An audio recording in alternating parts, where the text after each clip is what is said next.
Previously, as Suho entered the Paju Field raid dungeon as a minor, Chairman Wu read the report. Coincidence, he wondered, or fate? Doubt tugged at him. He had approved the assignment, but now he questioned whether it was the right choice. If Suho had a plan tied to this operation, then stopping it might be impossible. Still, Chairman Wu resolved to help Suho if it became necessary. The chaos of battle consumed Paiju Field. Thick smoke rolling across the cavern as flames erupted from the maw of a monstrous behemoth. The fire-breathing giant stood above the hunters, its guttural roar causing the cavern walls to tremble. Each breath it released sent waves of intense heat surging forward, threatening those in its path. At the formation's front, the team's tank braced himself, shield glowing as it absorbed the brunt of the attack. Sweat dripped down his forehead, yet he stood firm, signaling for the strike team to act quickly. Before he was overwhelmed by fire, a tap on his shoulder caused a brief distraction. He barely registered it as the monster unleashed a devastating blast. Suddenly, the creature fell silent. A thunderous blow forced it down, its body slumping as blood spilled onto the stone. A moment of stunned silence echoed as everyone turned to the center of the battlefield. Her eyes scanned the area, locking onto danger. A red-scaled, salamander-like beast lunged, claws slashing at her with deadly aim. She evaded easily, ducking and leaping onto its back. Utilizing its momentum, Miho kicked herself off, twisting in the air and landing against the dungeon wall. With explosive force, she sprang from the wall, flying forward. The salamander saw only a blur before her fist struck its head, a catastrophic impact. The ground fractured, cracks spreading across the stone. Dust and debris flew, and, as the dust settled, Miho stood among the fallen monsters. Thoughts raced in her mind, especially about Lee Minsung. He had not joined the fight. Frustration distracting her just long enough for danger to approach unseen. Before she could react, a monster lunged. Gleaming teeth and slashing claws closed in, leaving her no time to respond. Yet in a blink, a figure appeared beside her. With effortless motion, the monster was abruptly felled by a single decisive chop. Miho registered the action and heard a calm voice addressing her. Hunter Miho looked up, meeting the golden-eyed gaze of the apostle. Everything about him spoke of authority and quiet composure. He had disabled one of the deadliest monsters with minimal effort, and notably, was not wearing standard combat gear. Moving with unhurried confidence, he redirected his focus to the rest of the creatures. The apostle's combat was swift and efficient. One by one, monsters collapsed, lifeless before they even understood what had happened. Miho stared in awe, recognizing the difference in power between herself and an S-rank hunter. As the last monster fell, slow clapping resounded across the battlefield. Lee Minsung entered, a smirk playing on his lips. He expressed surprise at the swift conclusion of the fight, while Miho voiced her suspicions. For a dungeon of this scale, the number of monsters seemed oddly low. Minsung explained, feigning amusement, that the Grim Reaper Guild actively culled monsters in their territories to prevent threats to the outside world. Miho regarded his explanation with doubt. Her gaze drifted to a corpse nearby, mistrust growing as she considered the possibility of more behind Minsung's words. Large guilds rarely maintained dungeons so rigorously unless a deeper reason existed. Sensing her unease, Minsung adopted a cheerful tone, instructing the team that the boss room lay ahead. While his words were light, his expression betrayed something far darker. Internally, he gloated, knowing no one would find evidence of his dealings. Factory remnants were cleared, demons had retreated deep within Paiju Field, and all proof was erased. As the team pressed onward, the apostle followed quietly, watching Miho's troubled expression. He mused to himself that nothing would be found here. Yet even survival might not guarantee peace for those who experienced what was coming.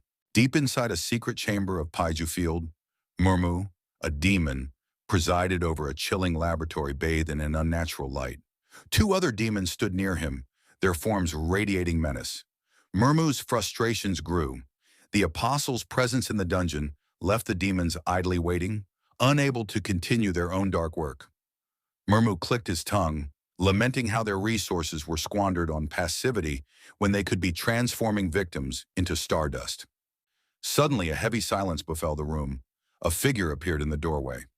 Suho entered, his black attire and authoritative demeanor commanding attention. He asked Baru, his loyal shadow soldier, to confirm the presence of demons. Baru assured him there was no doubt.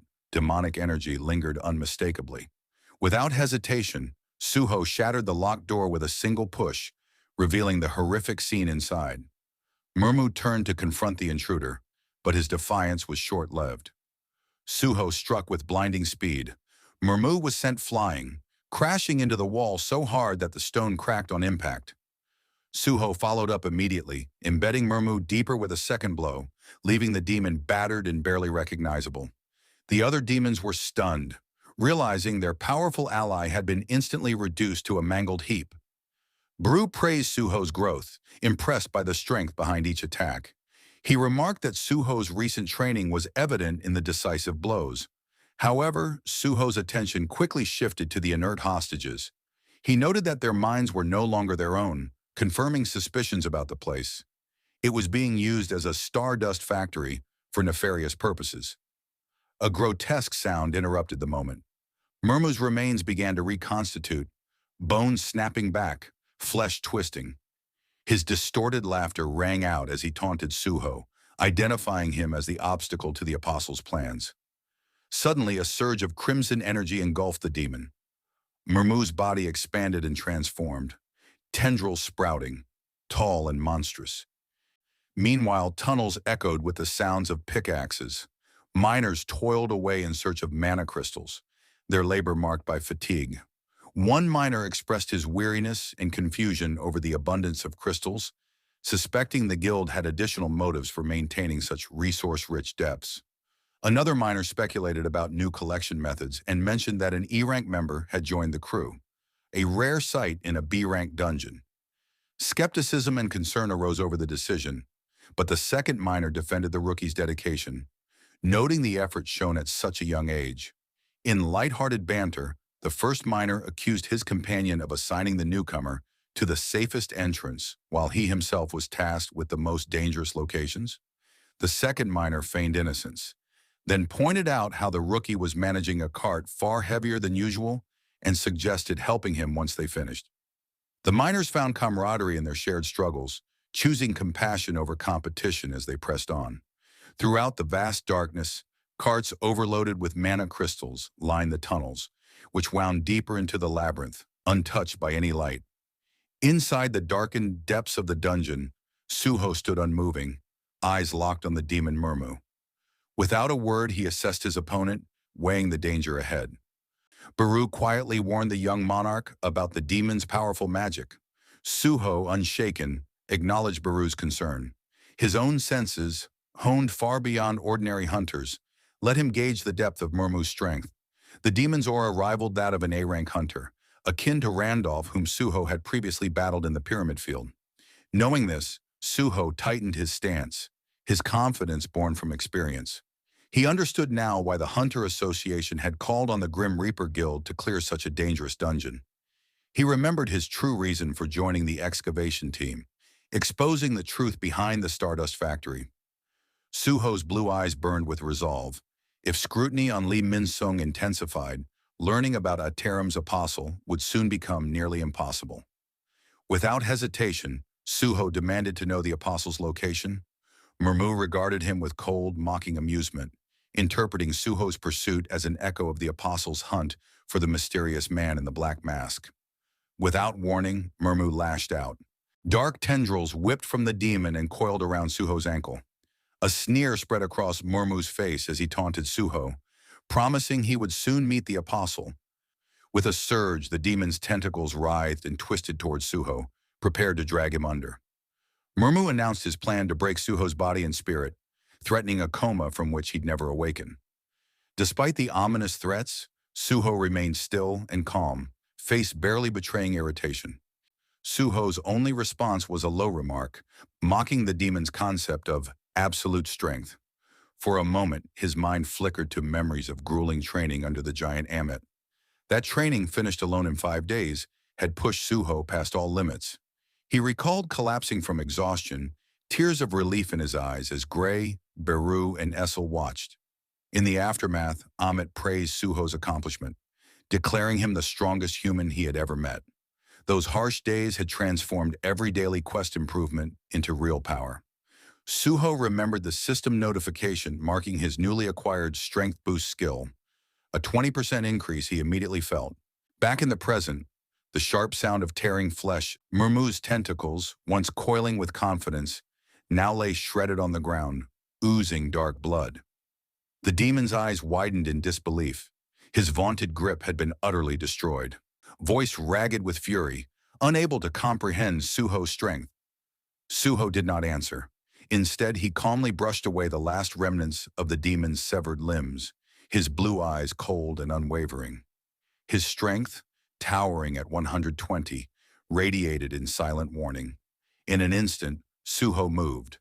Lightning quick, he closed the distance between himself and one of Murma's demon subordinates, felling the creature with a single crushing blow that sent it sprawling unconscious. The second subordinate barely had time to react before Suho pivoted and landed another devastating strike. Both demons lay defeated before they hit the ground. Murmu scarcely processed the scene before Suho confronted him again, stepping forward with a commanding presence. Suho's tone was unwavering as he repeated his demand. "Where is the Iterum apostle?" His gaze was piercing, unyielding. Shaken but defiant, Murmu could not bring himself to submit. With a roar, he unleashed a heavy punch. Suho did not flinch. In one motion, he intercepted the attack. His fingers curled around Murmu's skull, exerting a grip that was unbreakable. Without pause, Suho tightened his hold, and in a display of overwhelming power, tore the demon's head clean from his body. The severed head, features frozen in shock, remained clutched in Suho's grip. Suho was not finished. Drawing his blade, he unleashed a flurry of merciless slashes, reducing Murmu's corpse to ribbons.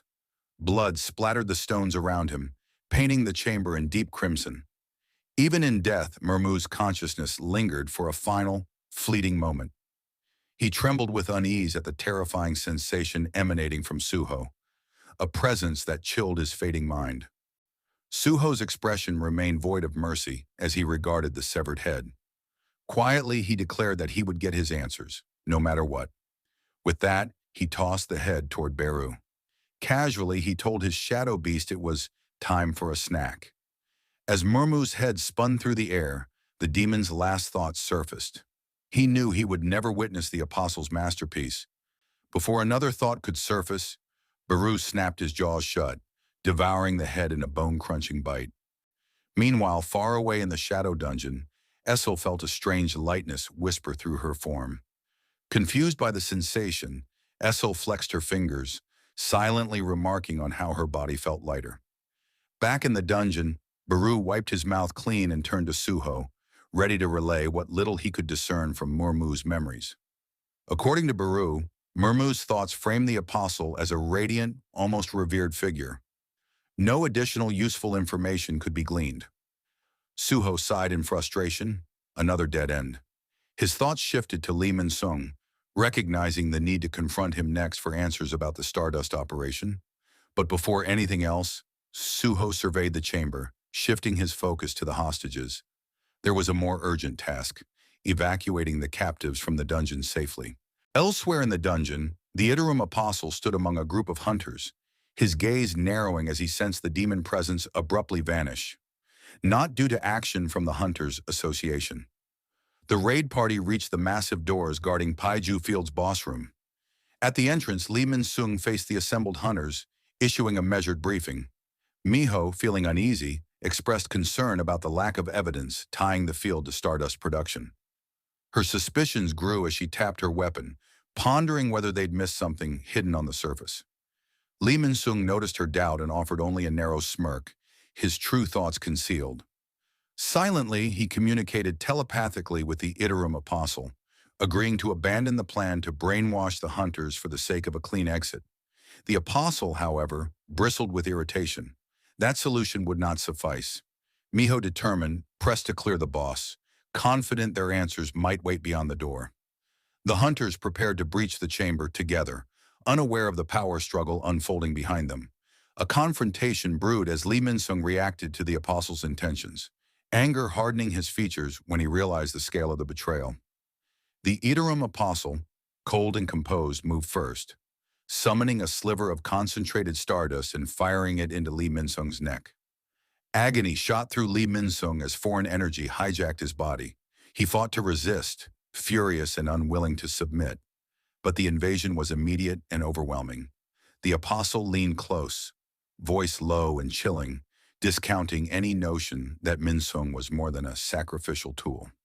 He mocked Minsung for believing he would ever be anything but expendable. With his words, reality began to dissolve around Lee Minsung. The world fell away, leaving an endless void and a lone pulsing golden light. Panic surged as he confronted his helplessness. When his eyes finally locked onto the light, a cross-shaped pattern branded his vision as a command echoed relentlessly within his mind. He would obey the Supreme One's will. No matter how hard he struggled, Lee Minsung's body ceased to respond. Mind and soul trapped, he watched as his movements fell under the apostle's control. The scene snapped back to the dungeon. Lee Minsung now stood motionless, his once fierce eyes replaced by an unnatural golden glow and the unmistakable cross pattern of enslavement. The apostle closed the distance, placing a possessive hand on Minsung's shoulder, admiring the result with a satisfied smirk. All traces of Lee Minsung's individual will faded, leaving a hollow shell for the apostle's ambitions.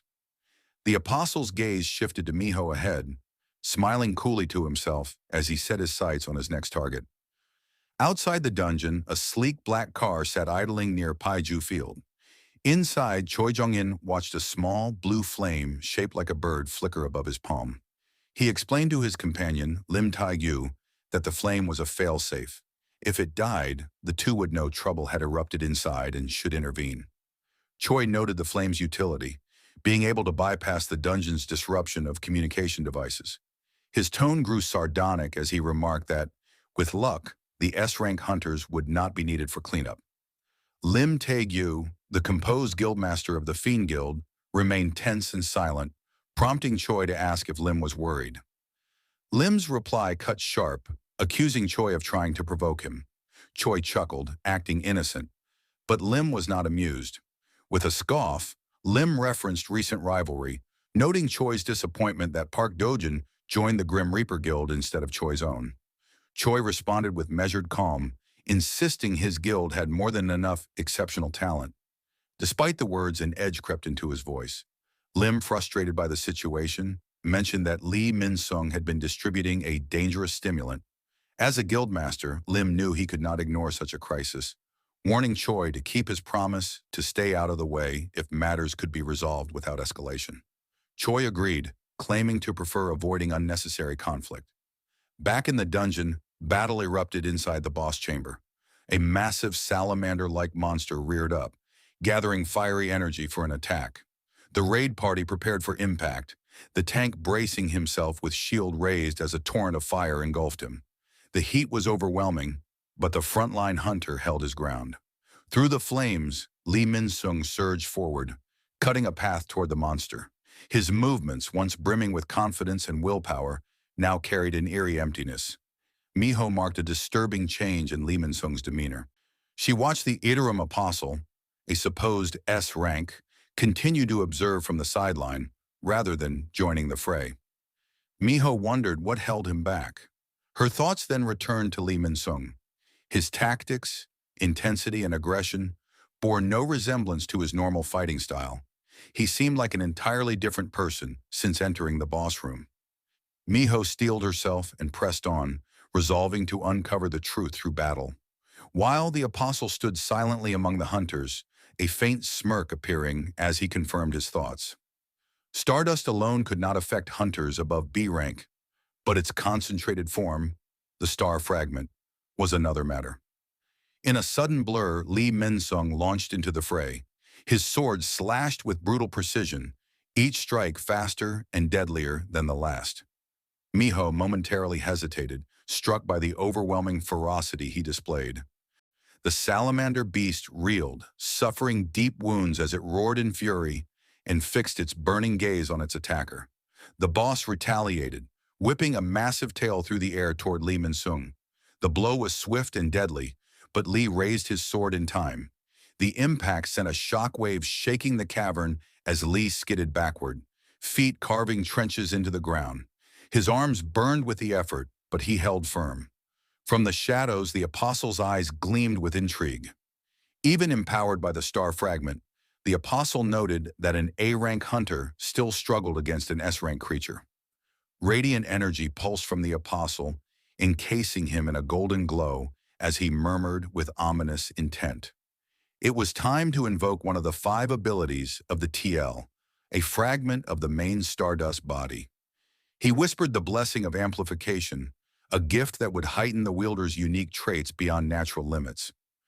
Responding instantly, a luminous blue aura enveloped Lee Minsung. His sword, once dulled by battle, pulsed with raw energy, as if alive. The apostle observed with keen interest, noting the magic power amplification Lee now wielded, and how his weapon enhanced the force behind every strike. Lee Minsung's presence grew overwhelming, his eyes glowing gold with lethal focus. With a powerful, fluid swing, he unleashed a massive surge of energy. The blade carved through the salamander's thick hide as if it were paper, rupturing the dungeon's ceiling and sending shockwaves rippling throughout the chamber. Debris exploded in all directions, shaking the very foundations of the dungeon with a deafening blast. Outside Paiu Field, Choi and Lim Tai-gyu watched the distant blast as flames and smoke rose, the ground trembling beneath them.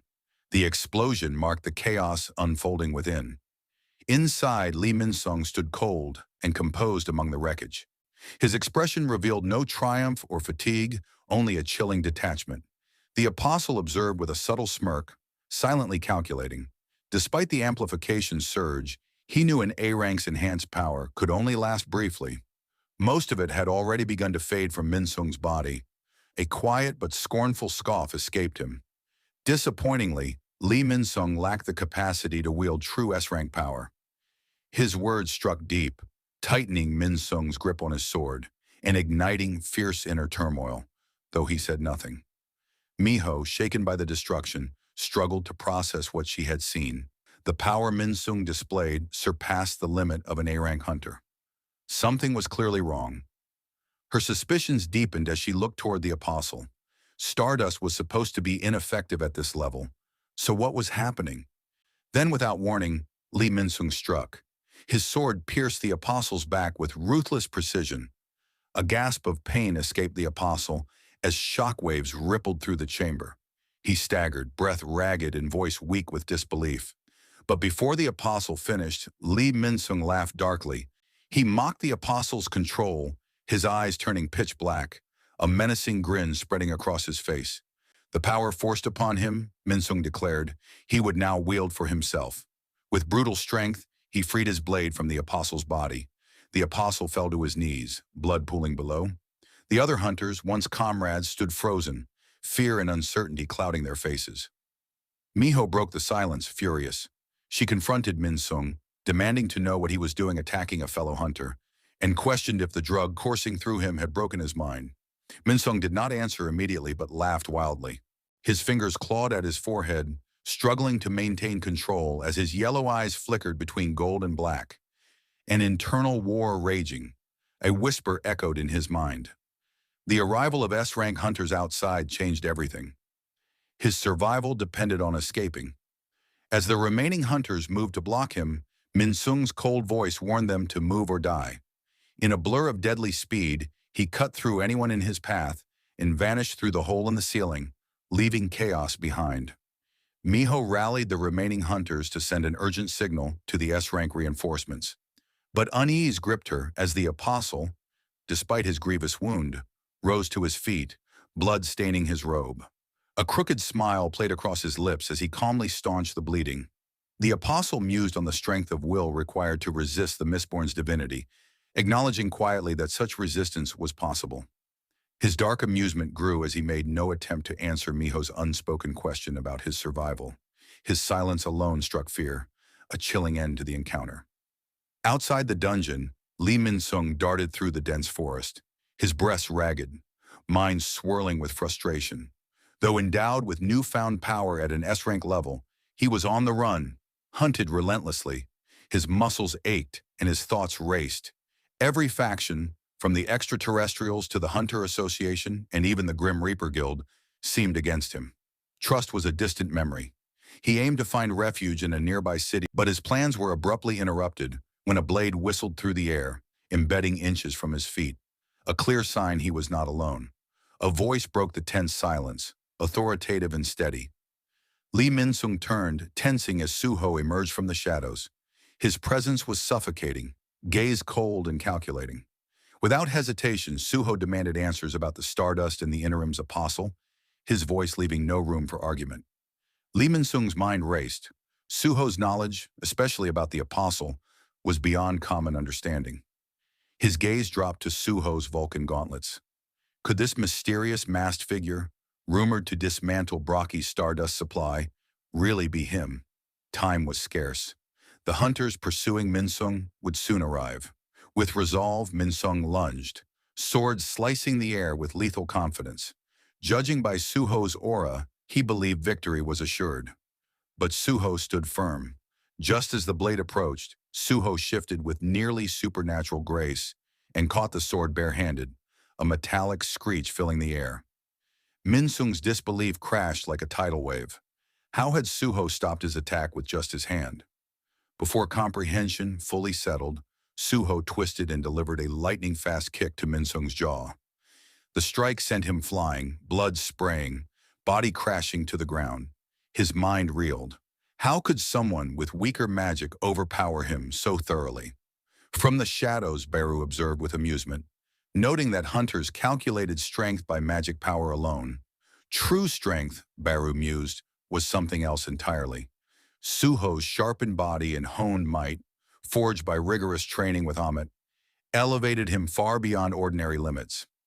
As the fight continued, Minsung's confidence crumbled beneath Suho's relentless assault. His once proud sword now felt like dead weight. A stark realization settled in. He could not win this battle. The scene shifted to the Paiu field dungeon, heavy with the scent of blood and dust from a brutal battle. Miho stood amidst the wreckage, clutching her injured arm, struggling to steady her breath. Her eyes locked onto the apostle before her, a mix of disbelief and dread on her face. It was Hunter Park. She whispered his name, shocked. "You should be dead." The attack had pierced his heart, yet there he stood. The apostle raised a pulsating stardust crystal, radiating a chilling energy. Miho didn't know his intent. Before he could act, a sharp voice cut through the dungeon's tension. Hunter Choi and Hunter Lim Tegu appeared at the broken ceiling's edge. Relief washed over Miho as she saw them, exhausted but resolute. The two S-rank hunters surveyed the devastation, Miho battered and bruised, and the lone apostle standing amid it all. He hid his hostility behind a neutral demeanor. Hunter Choi swiftly descended to Miho's side, concern deepening as he took in her injuries. He asked what had happened. Miho revealed it was Lee Minsung's doing, an A-rank hunter whose overwhelming mana and unnatural power hinted at having consumed something beyond normal limits. Suspicious, they listened as Miho disclosed Lee Minsung had attacked Hunter Park Dojin as well. Choi studied the apostle, noting Park Dojin appeared uninjured despite the fatal strike from Minsung. The apostle claimed an exceptional healing ability, though he downplayed it. Choi found the apostle's recovery skill impressive, but Miho demanded they stop wasting time. Lee Minsung was still loose and would vanish if not stopped soon. Choi agreed and prepared to move, but noticed Lim Tegu was missing. The apostle's eyes glowed faintly as he sensed something wrong. His link with Minsung was intact, yet Minsung resisted control. The apostle contemplated the unpredictable nature of human will, knowing desire and emotion complicated his plans. He planned to discard Minsung if necessary, willing to sacrifice him and find another puppet to control. Suddenly, the apostle's consciousness connected to Minsung's perspective. To his alarm, Minsung was fighting fiercely. The apostle identified the attacker, Suho, the masked S-rank hunter, striking with lethal precision. The apostle's unease deepened. Was Suho targeting Minsung, or was it coincidence? His frustration morphed into a chilling thrill, a twisted grin spreading across his face. The battle was no longer predictable, and for the first time, he found the chaos exhilarating. This was the moment that sent a shiver of anticipation through him.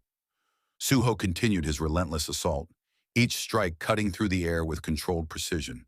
His attacks pushed Lee Minsung steadily backward, denying him any chance to counter. Minsung's breathing grew ragged as sweat collected along his brow.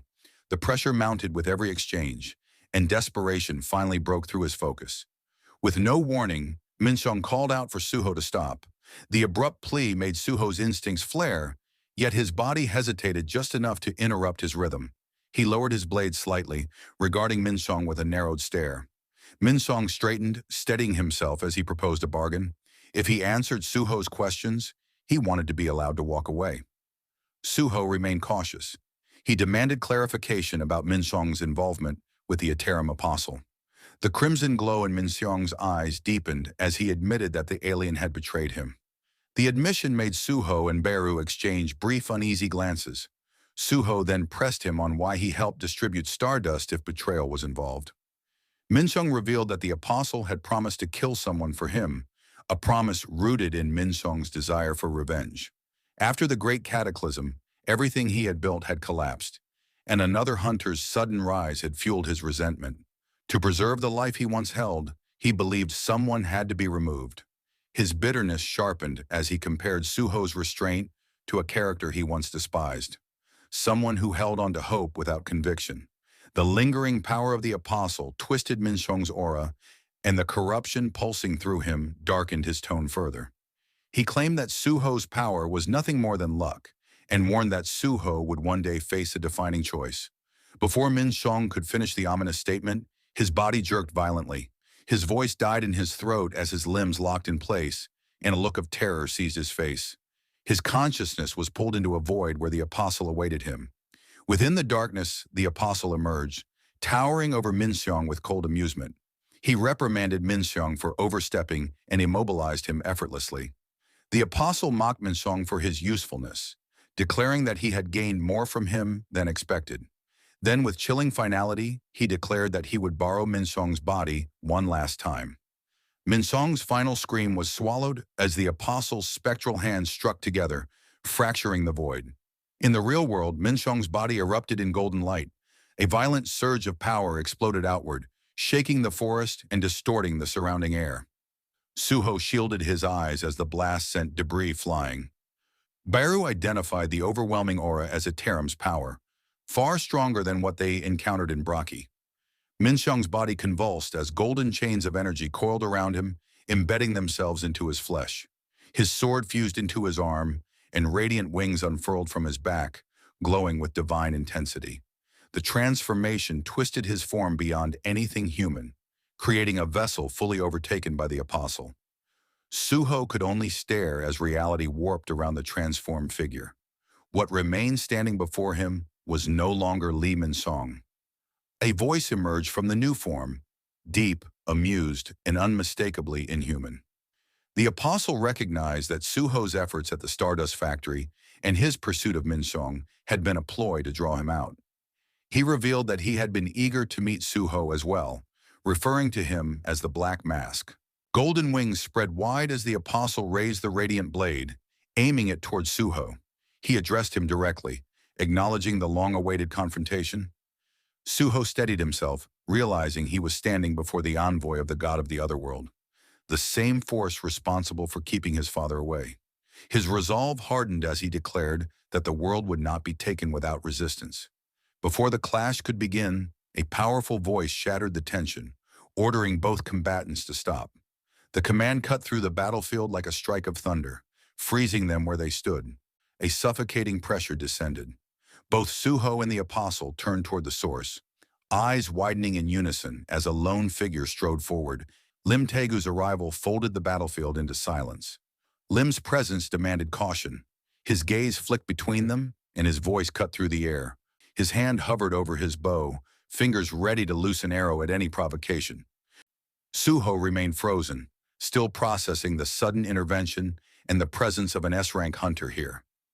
The Apostle gave a soft, almost playful chuckle. It seemed this was not the place for a proper conversation, he said, and suggested continuing the discussion somewhere higher in the region. At the peak, he proposed to the black mask. Lim's expression hardened at the attempted retreat. "Where do you think you're going, Lee Minsung?" he growled. His patience snapped and he released the arrow. At the last instant, the apostle merely turned his head. The projectile whistled past and hurtled towards Suho. Instinct kicked in. Suho bent backward and narrowly avoided the shot as a gust from the near miss ruffled his hair. The apostle beat his radiant wings and rose into the sky in a blur. Lim's first arrow struck ground with enough force to rattle the area. He immediately conjured multiple arrows, his skill on full display. "I said, 'Don't move,'" he warned, and unleashed a deadly barrage. The apostle moved through the storm of arrows with inhuman grace, twisting midair as though gravity answered to him. Suho relied on pure reflexes, weaving and dodging each projectile with razor-sharp footwork. As Suho widened the distance, slipping through the assault, he muttered in frustration. Lim Taegu was here to stop Lee Minsung too. From the shadows, Beru emerged. His insectile eyes glittered with a strange amusement as he asked whether Suho planned to retaliate. Suho's reply was measured. Judging by Lim's reaction, Lim Taegu was not aligned with the Apostle of Iterum. Additionally, Suho noted, Lim had not yet revealed his full strength. Lim's irritation grew. His arrows were being evaded as if by instinct. He refocused on his target. Bringing Minsung down was the priority. Mana crackled around him and his aura flared as he poured more power into the next shot. "It was naive to think I could capture you unharmed, Minsung," he muttered. The apostle stiffened, sensing the wave of energy. Just as Lim prepared to fire his devastating shot, something flickered behind him. An almost imperceptible presence. His instincts screamed. For an S-rank hunter, detecting intrusions was second nature. Yet he had sensed nothing until that last heartbeat. Spinning with arrow still set, Lim saw it. A goblin, trembling and wide-eyed, peeking from the foliage. Not just any goblin, Suho's shadow goblin, frozen beneath the lethal tip of Lim's bow.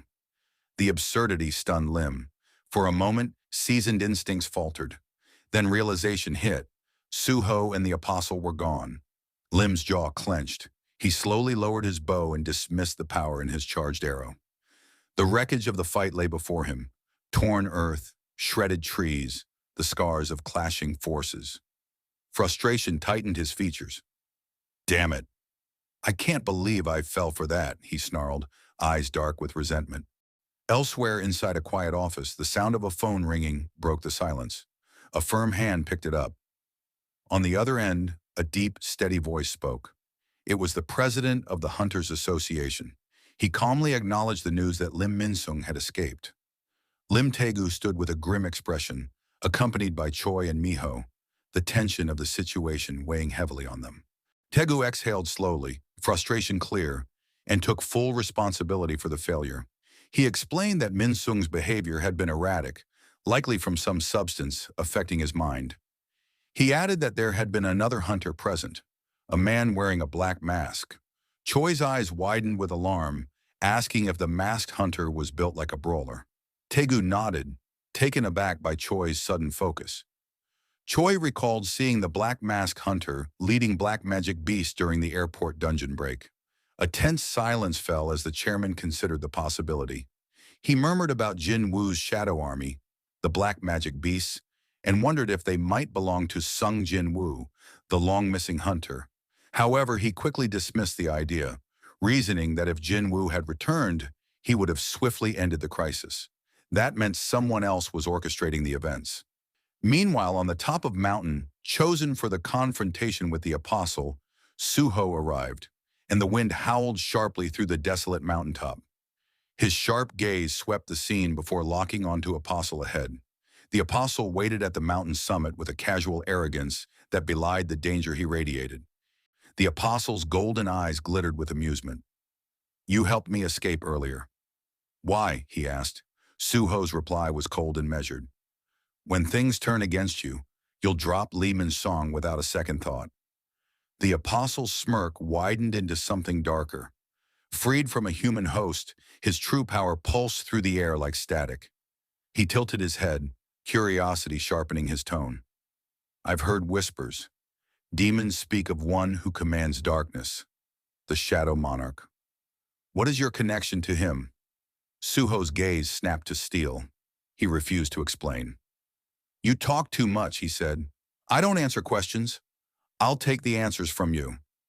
From the shadows came a familiar chitter, Beru's warning. With the apostle now fully occupying Lee Minsung's body, his power was unpredictable even to Beru. Suho gave a slight nod. Don't worry, he answered. I came prepared. Without warning, the shadows shuddered. A pulse of raw energy rolled out from beneath Suho and cracked the earth at his feet.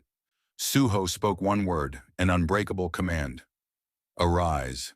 Darkness poured up from Suho's shadow, and figures formed. Battle-scarred monsters called from the depths of his conquests. The venomous Swamp King, Kasaka, reared its fangs. A titanic desert centipede writhed with armored segments. A towering high troll loomed, and the tomb warden Sheikah stood like living stone. Suho reached into his inventory and produced the shadow dungeon key, clutching it tight. This is what I've been saving, he murmured. The shadows swelled, and then two more silhouettes stepped forward. Essel and Gray. The final pieces were in place. No holding back, Suho declared. We're going all out. The apostle's grin widened with ecstatic hunger. Oh, this will be fun, he said, voice crackling with excitement. A translucent system window flashed before Suho. He read the objective: defeat Lee Minsung, the vessel possessed by the interim apostle, and claim his memories. Another fight, another life to take. He tightened his grip and set his eyes on the apostle. Something shifted in the apostle as well. Fragments of memory surfaced. Images of Jinwoo, the original shadow monarch. The echo of an overwhelming presence. For the first time he felt the true weight of darkness, and a small, wicked curiosity stirred. Could this boy hold an answer himself? Kasaka lunged with lethal speed, fangs dripping venom. The apostle watched, then sliced once. His blade swept clean through the serpent, bisecting it with surgical ease. Blood hit the ground, and the apostle barely glanced at the corpse. Then Suho closed the distance faster than the apostle expected. A fist launched with crushing force. Metal rang as the apostle raised his sword to block. Suho followed with a rapid flurry, precise, relentless strikes that shook the earth beneath them. The apostle parried expertly. His amusement gave way to calculation as Suho pressed the attack. Suddenly the apostle found a fleeting opening and swung in a merciless arc meant to end it. Suho twisted backward with inhuman agility. The blade missed by a hair. The apostle's cut did cleave the massive shadow centipede behind Suho in two, and he moved to press the advantage. But another presence closed in. Essel flashed forward, spear in both hands, aiming for the apostle's back. At the last heartbeat he shifted, the thrust whistled past. His hand struck like a viper, seizing Essel mid-thrust. She dangled helpless, weapon trapped. Suho exploded forward as a coiled spring, slamming a devastating kick into the apostle's face and freeing Essel. The blow only rocked the apostle slightly. His golden eyes sharpened, a cold, controlled fury simmering in them. He spoke as if scolding, "Why are you not making proper use of the black soldiers in the main fight?" Suho's expression hardened. If the apostle wanted a show, he would deliver. He darkened his aura and the ground split. Two colossal shadow hands surged up and locked around the apostle. Sand and shadow from Sheikah reinforced the grip, turning the battlefield into a prison meant to bind even the strongest foe. Still, the apostle remained unnervingly composed, his gaze fixed on Suho. Suho pulled every ounce of power inward, coiling like a striking beast. The air warped, the ground trembled, and he unleashed a fist meant to shatter mountains. When it connected, the impact detonated with the force of a warhammer. A deafening shockwave ripped across the summit, splitting the earth and sending sand and debris roaring outward. The battlefield convulsed under the blow. The sand prison holding the apostle shattered instantly, exploding outward in a wave that struck Suho and sent him skidding across the ground. He dug his heels into the dirt, barely managing to keep himself from falling. Before he could recover, two golden eyes pierced through the settling dust. The apostle vanished. In the space of a heartbeat, he reappeared before Suho. Suho crossed his arms instinctively, just in time. The blow crashed against him like a hammer, rattling his entire body. Then the apostle disappeared again. He materialized behind Essel and the Shadow High Troll. His sword flashed once. Essel staggered back with a cry, a deep cut tearing across her shoulder as her spear splintered apart. The troll fared no better, its enormous form riddled with gaping wounds before it collapsed into inky fragments. Suho stared horrified. He cut through them. That easily. His Vulcan gauntlets, crafted to endure overwhelming force, were fracturing. The apostle surveyed the field with a cool, disappointed expression. When he finally spoke, his words carried a quiet disdain. These soldiers of darkness moved like a seasoned army, he mused. But compared to the being who once commanded true shadows, Suho's strength was hollow. His verdict fell like a hammer. You're far too weak. The words struck harder than any blow. Ever since the apostle fully overtook Lee Minsung's body, the difference in strength had grown frighteningly clear. S rank! But he had no time to finish the thought.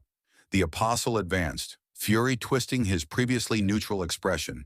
His voice dropped to a cold murmur as he declared that darkness was a lonely existence, because nothing else stood beside it. His sword fell again. Suho barely raised the gauntlets. Steel clashed repeatedly as the apostle unleashed a merciless barrage, each strike heavier than the last. The apostle's words kept cutting through the battle. Suho's thoughts flickered. Was father lonely? That brief moment of hesitation proved fatal. A loud crack tore through the battlefield. Suho's eyes widened in horror as his Vulcan gauntlets split apart. The crack spread rapidly and shattered. Fragments of the gauntlets scattered across the ground. A system window blinked before him. Item, Vulcan's horn has been destroyed. In that instant, the apostle struck. The blade pierced through Suho's torso. His breath hitched as white-hot agony flooded through him. Blood spilled down his abdomen, pooling beneath his boots. Essel screamed his name, but she was too injured to move, forced to watch helplessly. The apostle's voice dropped to a chilling whisper as he leaned close. Suho, he said, did not understand the power he carried. Therefore, the apostle would take it from him, strip him of the authority of darkness, break him, and rebuild him into something that understood true power. He twisted the blade deeper. Pain exploded through Suho's nerves. His trembling hands gripped the sword, but the apostle's strength was immovable. The apostle's thoughts darkened further. Only after taking everything from the young monarch, he believed, would he finally grasp what it meant to be darkness itself. Suho's breath came in shallow gasps, blood dripping from his lips. His vision blurred as his body weakened, barely holding together. Through the haze of agony, one thought surfaced. He had only scratched the surface of the power inside him. He had yet to truly unleash it. A memory flickered through Suho's mind. Lee Minsung's mocking voice, equal parts taunt and prophecy. You're nothing but a hopeful extra with no real purpose. You don't even know what you want. One day you'll be forced to make a real choice. The words landed like a stone. Another memory surfaced. Baru, cool and amused, munching popcorn as he offered a suggestion. Young monarch, why not use shadow-transformed weapons? Baru had asked. Back then, Suho had brushed it off. Vulcan's horn has more raw power, he'd said. Managing my bond skill and the authority of the ruler is hard enough. Adding shadow transformation will complicate things. Baru only smirked. You can handle it, I guarantee it. Suho wondered if he had held himself back all along. When had he begun accepting limits so easily? He remembered a younger self, a pencil in hand, sketching and abandoning a drawing after a single mistake. I'll try again later. Later never came. He hadn't made art since awakening. The thing he once loved had faded under the weight of ambition. Lee Minsung's voice echoed again. You don't even know what you want. Suho let the words cut. He realized he had been chasing power because he felt powerless and trying to walk his father's exact path. His father did not need a copy. He needed his own path. A small, determined smile touched Suho's lips. He moved. Using the last reserves of his will, he raised a trembling hand. Through cracked lips, he forced two ragged syllables. Arise. The apostle's golden eyes narrowed. A calculated frown crossed his face as he observed the shadows. The shadows are immortal, aren't they? He muttered. No matter how often they fell, they kept rising. Something shifted beneath Suho's feet. The void of his shadow quivered, then bled out shapes. Monstrous silhouettes emerging from abyssal depths. The apostle sneered. Return after return, they won't stop me. But then his expression faltered. These shadows were different. They were merging. For the first time since waging war, the apostle's jaw tightened in genuine surprise. Suho's shadow soldiers no longer stood as separate constructs. They convulsed, fused, and coalesced into a single grotesque colossus. Many bodies becoming one nightmarish titan, its combined power crackling like a storm about to break. And then Suho did something unexpected. He severed his bond with Gray. Essel gasped. Suho's aura deepened and blackened. The change was not merely stronger. His eyes flared an eerie, luminous blue. Energy coiled and whispered around him, alive and hungry. The battlefield felt the change. Where he once commanded darkness, he now merged with it. This was awakening. Another memory drifted into Suho's mind. His hometown glittered with strings of gold lights and fresh snow. A younger Suho dashed ahead. "I'm gonna be a cop like Dad," he declared, breath puffing in the cold. Behind him, Jinwoo and Cha walked slowly, watching with quiet amusement. Suho spun back to grin at his father. "Because you look so cool, Dad. Can I be one too?" Cha smiled and set a gentle hand on his head. Her voice was soft and steady as she crouched to meet his eyes. "When you were born, your father and I made a promise. We won't choose your dream for you. Whatever path you take, we'll stand by you. But always ask yourself if it's truly what you want." A rush of memories suddenly flooded Suho's mind, each one crashing over him like a powerful wave. He saw Senior Lim standing beside him again. The man's familiar expression, caught somewhere between curiosity and mild exasperation. He asked why Suho kept drawing that same image. Suho only smiled faintly, tilting his head with quiet amusement. He began to explain, pointing toward a tiny detail within the drawing, but Lim interrupted with a short smirk, already understanding. "Most people get trapped when they repeat the same things," he murmured. "But with you, it's the opposite." Suho blinked, momentarily surprised. Lim's voice lowered as he continued. "The more you draw, the more it looks like you're breaking free." His finger stopped at one sketch, a quiet chuckle escaping him. "Especially this one," he said. "At this point, can you even call that an ant anymore?" The moment fractured like glass. Suddenly, the warmth of memory vanished, replaced by the bloody reality of the battlefield stretched before him. The air reeked of iron. The ground trembled beneath the weight of conflict. Pain surged through Suho's body, yet his focus cut sharply through the chaos. His hand gripped an apostle's blade, driven deep into his palm. Blood ran down the weapon in dark streaks, but his hold did not falter. Around him, shadows stirred, twisting, alive, answering his very thoughts. His breathing steadied as he spoke inwardly, realizing the truth. The reason he had mastered shadow form change faster than his father was clear now. The system had synced perfectly with his instincts. A quiet resolve took hold within him. He no longer resisted what he was becoming. Sensing the transformation, the apostle stiffened. The atmosphere thickened, charged with an overwhelming power. Suho's energy burst outward, and the shadows erupted, devouring everything in their path. Darkness swept across the battlefield like a living tide, swallowing the light itself. The ground quaked beneath the weight of his awakening. Barrows stirred deep within the darkness, wings quivering. The commander's composed voice faltered. "They're being drawn toward him. It's becoming hard to maintain form."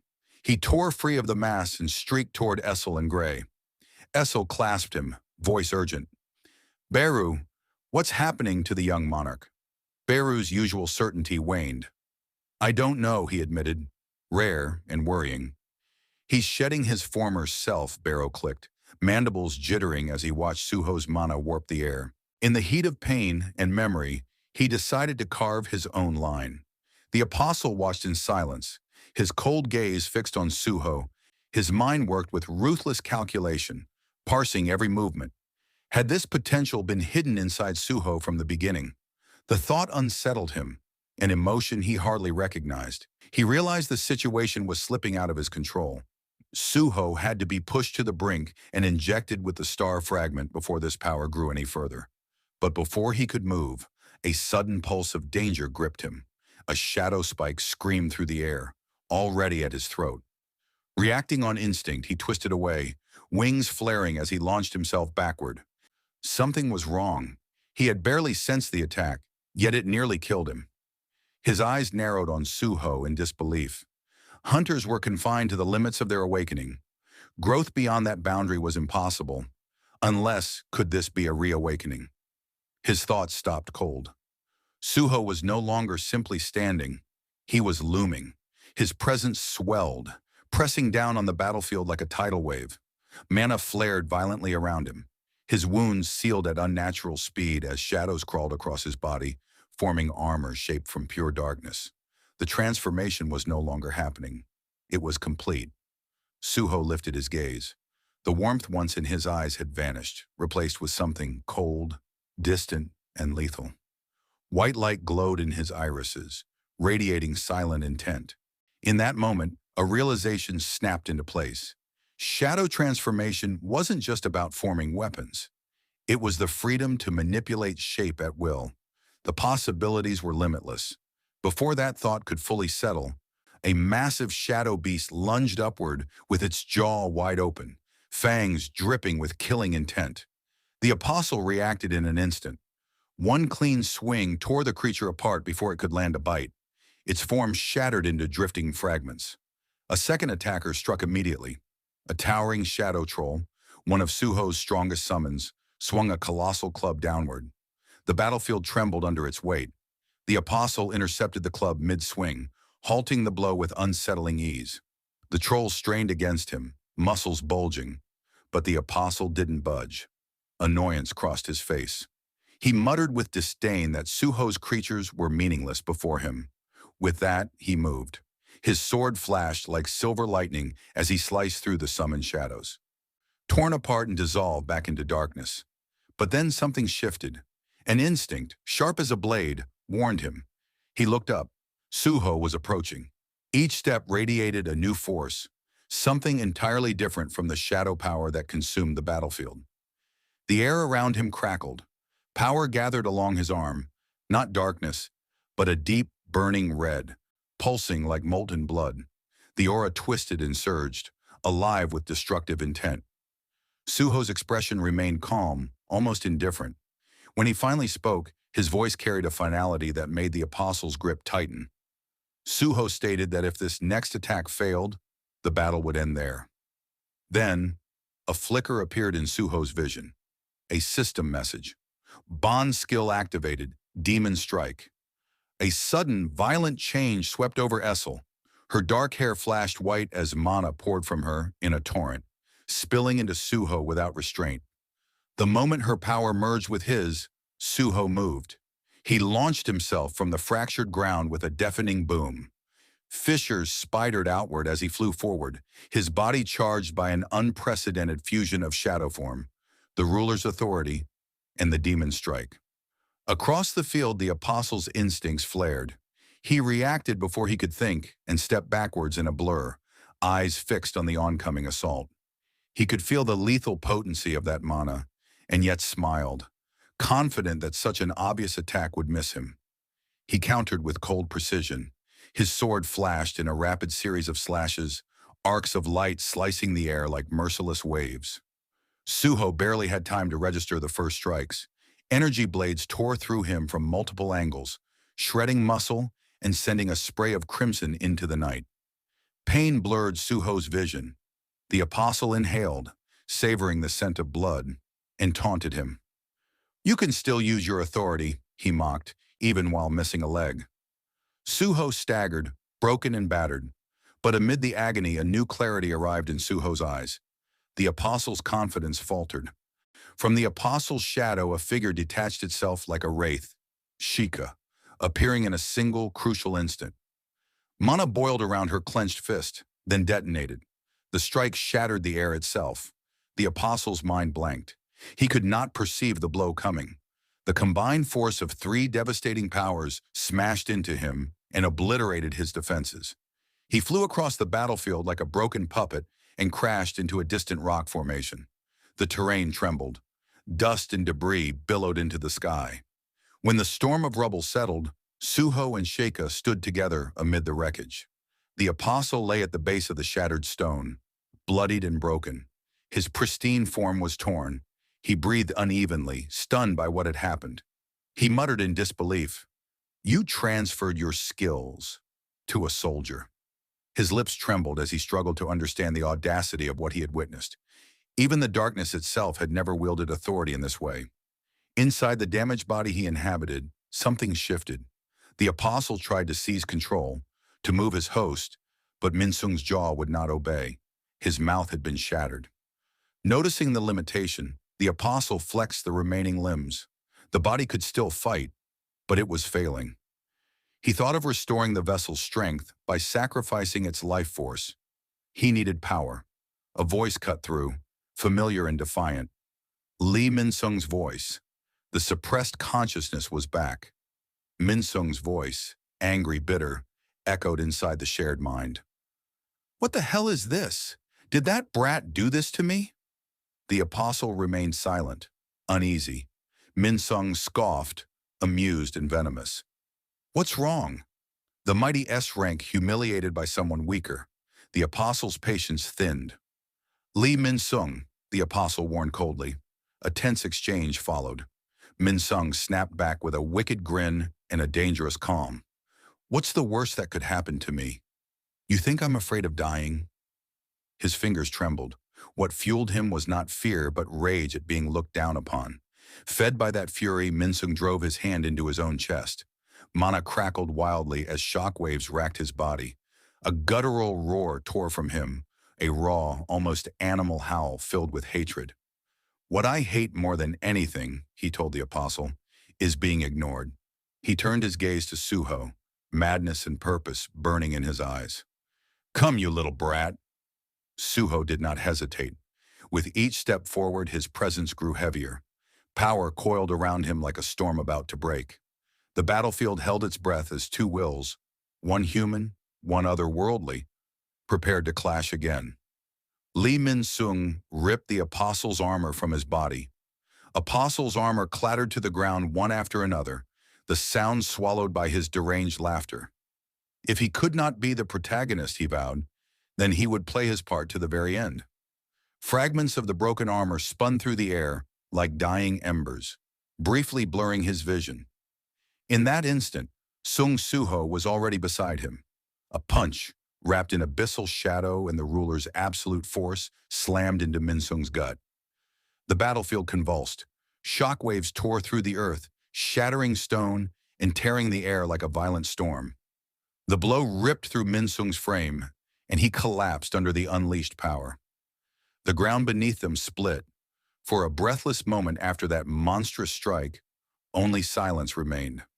Suho's fist stayed embedded in Minsung's torso, knuckles slick with blood. Minsung drew ragged, uneven breaths. His whole body trembled as strength drained away. The apostle's power that had once consumed him crumbled, peeling off in jagged shards. The armor that had made him seem invincible disintegrated. All that remained was a broken man. Minsung's fingers twitched weakly as he reached for his shattered jaw, attempting to hold himself together. He tried to speak, to force out a final line, but only low, garbled sounds escaped. Each attempt sent fresh agony through his body. Vision blurred, limbs shook, yet his thoughts stayed sharp and furious. Not only was there a gaping wound in his stomach, he realized, but he could not even form his last words. A bitter laugh died in his throat. Though his body swayed, his mind refused to yield. A steady drip of blood splattered on the ruined ground. His body convulsed. Every nerve screamed as death pressed in.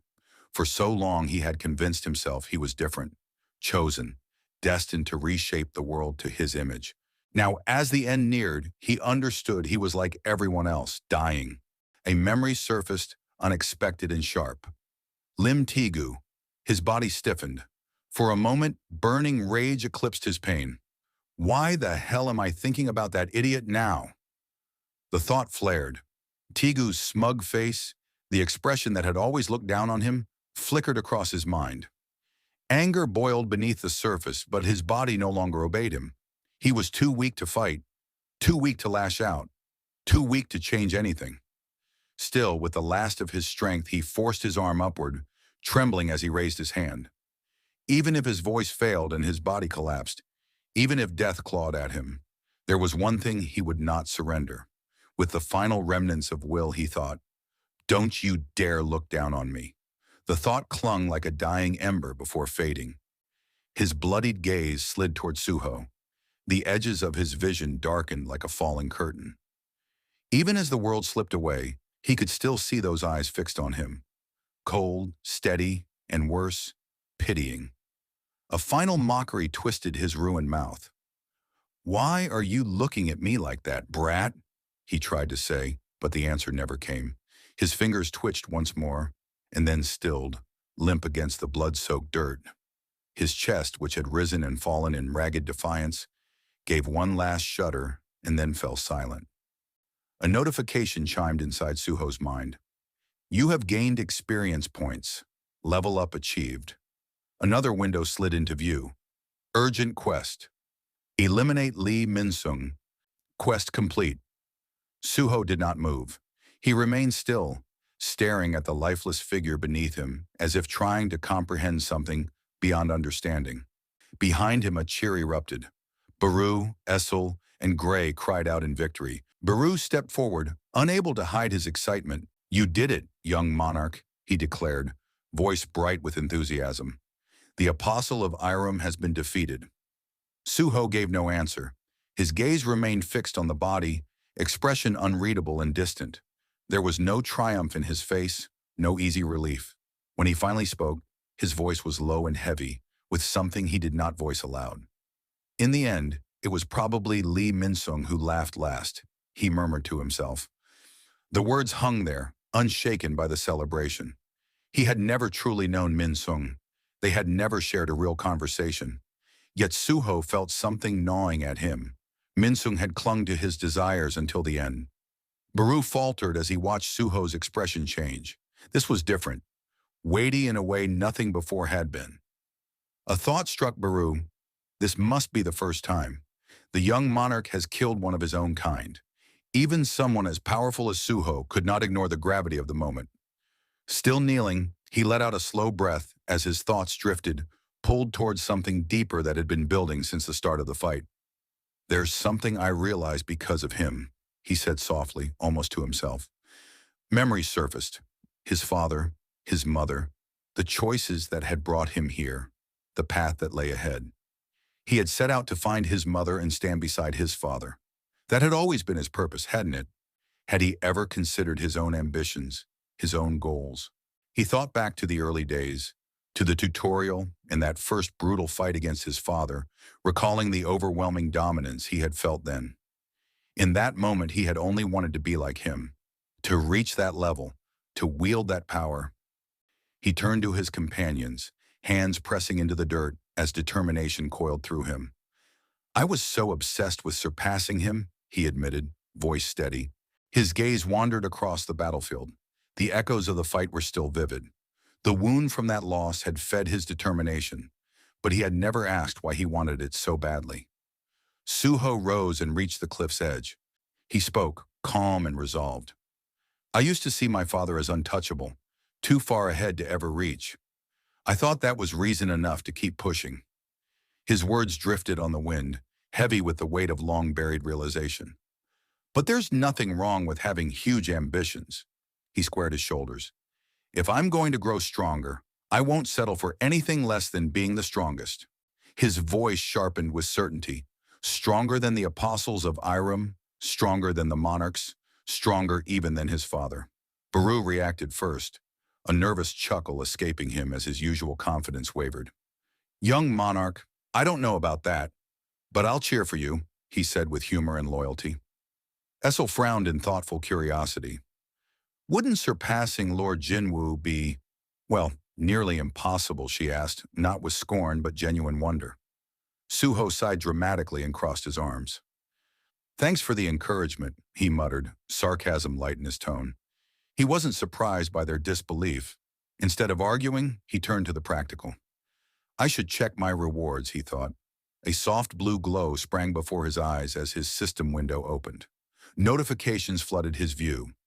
You have gained experience points. You have leveled up. You have unlocked a class change quest. Suho's brow lifted. A class change quest? So at level 40, a class becomes available. He glanced at his status. Level 40. Class? None. Subclass Wolfslayer. A small, satisfied smile tugged at his lips. Looks like that empty class slot is finally getting filled, he murmured. He paused there, lost in possibilities, unaware that others continued to watch him closely. Far above the mountain, something lingered in the distant sky, a presence no ordinary being could sense. The Apostle of Iram had not vanished after losing control of Lee Minsung's body. He remained silent and watchful, hovering beyond the battlefield's reach, his massive wings melting into the night. From that height, he studied Sung Suho with quiet curiosity. Golden eyes tracked the young monarch as he absently combed gray hair and considered the unexpected potential hidden beneath the black mask. The amusement faded. The apostle's expression darkened into a sinister smirk as his gaze fixed on Suho with renewed intent. He resolved that someone like Suho must be claimed. Ancient power stirred within him. He reached inward and invoked one of his true form's rules, the scales of equivalent exchange, which let him convert what he possessed into something of equal worth. When he unleashed that authority, an invisible force spread outward like ripples across a pond, seeking anyone who had consumed stardust. The forbidden substance that cheated natural limits answered its price. Chaos followed immediately. Nearby hunters convulsed, veins bulging as an unseen force tore vital energy from them. One by one, they collapsed, writhing as their stolen strength drained away.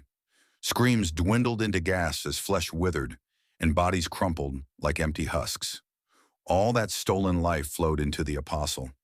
Mana surged through him, his frame trembling at the raw, intoxicating influx. He breathed slowly and savored the renewal. Fingers tingling with power, he condensed a fragment of pure stardust in his palm, and thinking quickly, fashioned a bow of living mana with the fragment as its arrowhead. The weapon throbbed, bending the air around it. From his vantage, the apostle aimed. His golden eyes locked onto Suho, who stood far below and did not yet sense the danger. On the mountaintop, Baru's gaze flickered with unease. A deep foreboding settled in his chest. He vowed to scour Lee Minsung's memories for anything about the Apostle of Iram. Suho glanced once more at Lee Minsung's lifeless form, jaw tight. He nodded to Baru and wondered what had driven Minsung to ruin, whether the cataclysm had poisoned his soul. Before Suho could finish the thought, agony erupted within him. His breath hitched and his vision swam. Embedded deep in his abdomen, a glowing mass of stardust pulsed like a parasite. Blood sprayed the rocky ground as his body spasmed. Baru froze in disbelief. Essel's eyes widened and she tightened her grip on her weapon. Stardust's light crawled through Suho's veins. Above, the apostle watched with smug satisfaction, feeling the resonance of the bond forming between Suho and the stardust fragment. A subtle, binding tether of influence had been forged. Suho dropped to his knees, hands digging into the dirt. Shadows around him surged and twisted, no longer obeying his will. Each breath came shallow and strained as a foreign presence clawed at his mind. System notifications blinked before him. Longevity active, immunity to disease, poison, and abnormal statuses granted. For an instant, relief flickered. The system then attempted to purge the invader. It classified the anomaly as a mist infection, a database affliction linked to an external force, and initiated countermeasures. Attempts to dispel the mist infection failed repeatedly. System alerts reported interference from otherworldly substances and internal instability. Every healing routine was blocked. The apostle smiled, believing the authority of darkness was finally within his grasp. He thought the monarch would fall under his control. Then something unexpected happened. Suho convulsed violently, but the foreign energy recoiled as if rejected by a far stronger power inside him. The system confirmed. Status effect analysis succeeded, effect dispelled, recovery in progress. Baru, Essel, and Gray rushed to Suho's side. He trembled, drenched in sweat, gasping as pain racked his body. Baru begged him to hold on while Essel searched for any aid. Gray stood rigid with tension. Suho's longevity ability continued to act, but his HP dropped dangerously fast. Desperate and barely able to move, he focused on the system window and made a reckless choice. With trembling fingers, he confirmed the class change quest. The system accepted. Class change quest, start imminent. The ground shuddered.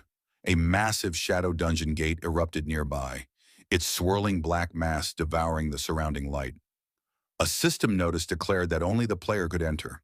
Monarch descendants would be transported inside for safe progression. Baru's eyes widened in shock. Essel and Gray staggered back. Even the apostle above paused, startled by the sudden portal. As Suho's HP fell close to zero, a raw explosion of energy burst from him. A deafening shockwave ripped across the battlefield, hurling debris for miles. A chaotic black surge roared outward. Then everything fell silent. Suho's consciousness returned in complete darkness. No sky, no ground, no light. In the void, a soft blue flicker appeared, a delicate flame cutting at the oppressive black.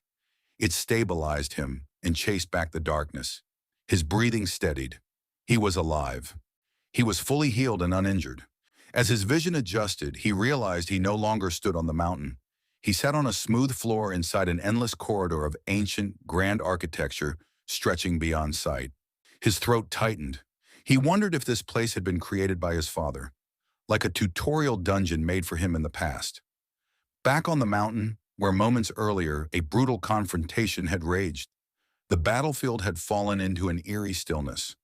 In a streak of golden radiance, the apostle of Itrum descended from above, touching down lightly on the scorched ground. His eyes swept across the battlefield with cold precision, eventually settling on the ruined body of Lee Minsung.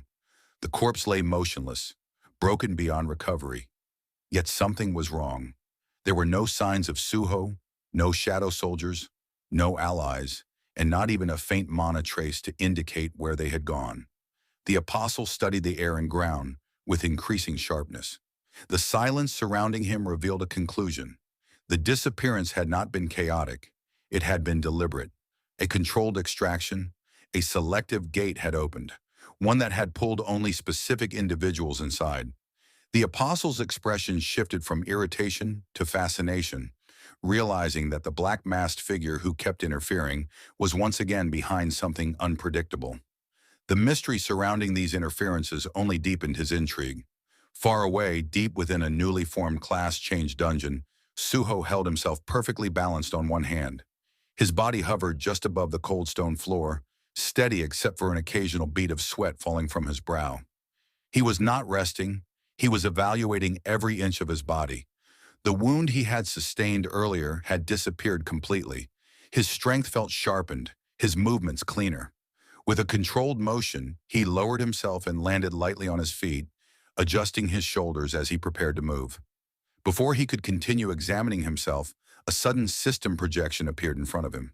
A notification filled his vision, informing him that the conditions of the advancement quest did not allow the presence of any other monarch successors. In response, he attempted to summon the shadow dungeon through the key that had always served as his sanctuary. Yet the system immediately blocked the attempt, announcing that the shadow dungeon key had been disabled. Every supportive tool he relied on, bond skills, shadows, familiar abilities, had been sealed away. Ahead stretched a long corridor, illuminated by unstable blue lights. With no other path available, he advanced into its depths. The walls felt familiar beneath his fingertips. The layout matched the dungeon of his tutorial, the same labyrinth his father had once prepared to forge his growth. This place had shaped a different version of him, a version born from suffering, isolation, and relentless trials. Those memories resurfaced now like old scars, still sharp despite the passage of time. Yet this dungeon felt incomplete. There were no shadow knights, no monsters lurking in the distance, no weapons, and the horn once carried from Vulcan was shattered beyond use. Every advantage he held had been deliberately stripped away. This was not just a test of power, it was a test of who he was without it. The system offered no quest description or guidance. Its interface remained blank. Without objectives, tools, or allies, he pressed deeper into a corridor that warped the further he went. The edges of the walls flickered like a digital image breaking apart. Then his path changed. A single door appeared ahead, silent, sudden, and out of place after the endless hallway. When he pressed his hand against it, with anticipation rising beneath the surface of his calm expression, he pushed the door open. The chamber beyond stretched far into darkness. At the end of the room, a staircase climbed into an indistinguishable void. The air was heavy, as though the chamber itself imposed recognition upon anyone who entered. Sitting atop a raised platform at the far end was a lone figure. Its silhouette was rigid, unmoving.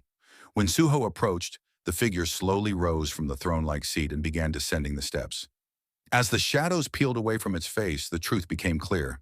The figure was Suho, yet not the Suho of the present.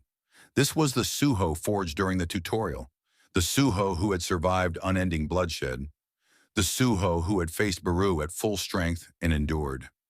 Every aspect of this past version radiated dominance, precision, and unshakable will. Lightning-like veins of unstable power surged across his arms and through the air. The aura expanded rapidly, overpowering the chamber's boundaries. Cracks ripped through the ground, the walls vibrated, and even the ceiling strained under the pressure. This was destruction incarnate. In the face of that overwhelming presence, Suho took a single step back as instinct braced his body. Then the past version of himself moved. The attack came without warning. The air ruptured. The chamber exploded. Suho had no time to respond. There was no resistance, no defense, no moment to react. The strike erased him. In an instant, nothing of his physical form remained. No bones, no fragments, not even dust. Only a violent smear of blood stained the floor, marking the spot where he had stood before being annihilated. Silence returned to the chamber, cold and absolute. In the far corner, 3 blue flames hovered as silent observers. One of them flickered violently, then sputtered out. Only 2 flames remained. A violent gasp escaped Suho as his body reformed within the respawn chamber, emerging from darkness like a figure pulled back from nothingness. His knees buckled the instant his feet struck the cold stone floor, and he collapsed forward with labored, uneven breaths. No wounds marked his skin, yet a hollow, soul-deep ache clung to him. Dizzy and unsteady, he grasped his head as the truth settled over him. This chamber was the place he returned to whenever he died inside the dungeon. His vision wavered, pupils trembling from the trauma of his previous death. Though his breathing gradually steadied, his thoughts continued to crash into one another. The realization of what he had just faced, an impossibly powerful version of himself, pressed down on him like a physical weight. But he refused to surrender to despair. The system had never placed obstacles without purpose.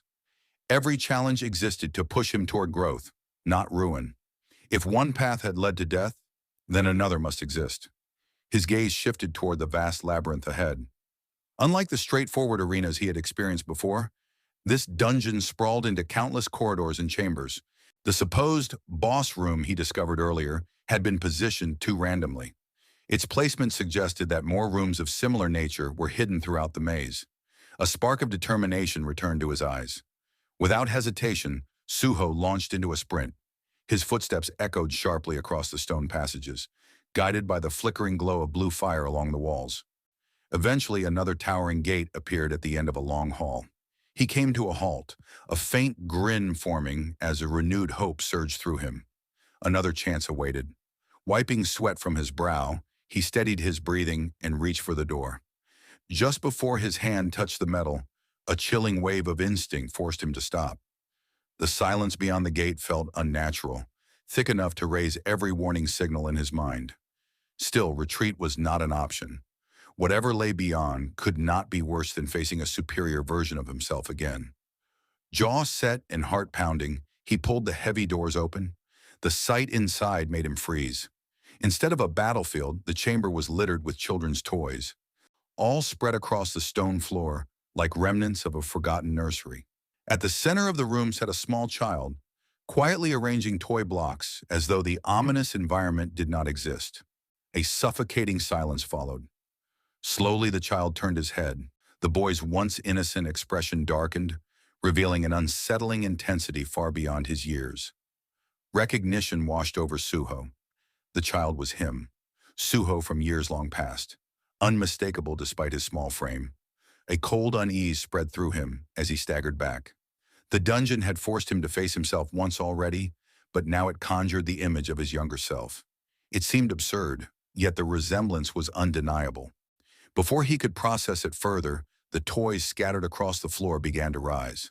Dolls, wooden horses, and puzzle pieces floated into the air, as if lifted by invisible strings. A moment later, the child himself ascended, suspended weightlessly as a dense, pitch-black aura enveloped him. The oppressive pressure transformed the chamber. The air thickened, bending under a force that twisted the space itself. Suho attempted to move but discovered he could not. Panic surged as he strained against the unseen restraint. Then he recognized the sensation. It was ruler's authority. Still floating, the child lifted one hand, pointing a single finger toward Suho with a disturbingly calm gesture. A small shift of that finger caused the air around Suho to distort. His vision warped. The room twisted violently. Then with a sharp crack, invisible force wrenched his neck to the side. Pain exploded across his spine as his body convulsed helplessly under the crushing power. Darkness closed in on the edges of his sight. Within a breath, his consciousness collapsed. In the respawn chamber, another flicker of ethereal blue flame sputtered and died. Only one remained. Suho's body rematerialized in the suffocating dark. His lungs seized as if still crushed, and he instinctively clutched his throat. The phantom memory of the snap pulsing through his nerves despite the injury being gone. His body shaking as panic clawed its way up from the depths of his mind. The moment of death replayed relentlessly. He had been killed instantly, overpowered by a child. No, not just any child, a younger version of himself. Facing a stronger adult version of himself was already impossible.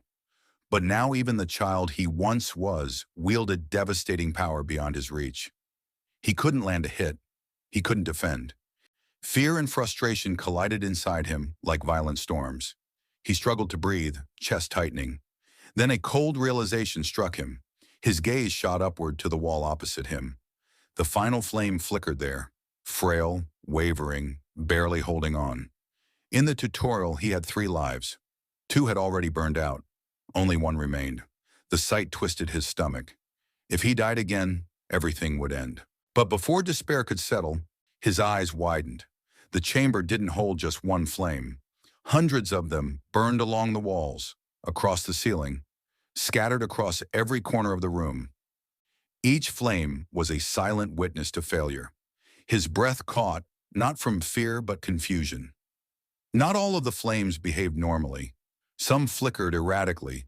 A few glitched in and out of existence, vanishing before sparking back. The air around them shimmered, unstable, as though the very system that shaped the dungeon was beginning to unravel. A system window flashed before his eyes. System error detected. Anomalous interference from unknown external entity. An external entity. Something was interfering with the system itself. Before he could process it, a second notification appeared instantly. Eliminate the entity beyond the gate before allotted lives are lost. Then the next alert delivered the final blow. Dungeon escape disabled. Class change process must be completed before exit. His breath froze in his chest. There was no exit, no escape hatch, no reset. This wasn't a trial. It was a trap. He stood motionless as the cold crept up his spine. There was no running. The only path forward was through. His breath came in sharp, uneven bursts as he stared at the sea of flickering flames around him. Their ghostly glow rippled across the chamber walls, casting shifting shadows that seemed to move with every pulse of blue light. He tightened his fists, nails digging into his palms. What use were countless lives if he lacked the strength to survive even one encounter? He scanned the translucent messages still hovering before him, their text flashing with cold precision. System error. Dimensional contamination detected. Unauthorized elements have infiltrated the dungeon environment. So that was it. The dungeon wasn't simply brutal, it was corrupted, twisted by something unnatural. That contamination was likely the reason the trial had become unfair, unpredictable, and broken. But determination steadied him. He had to keep moving. He could not stop. Around him, the dungeon stretched into a twisted maze of curved halls and distorted passageways, a structure that defied logic. This was not a place designed to be solved.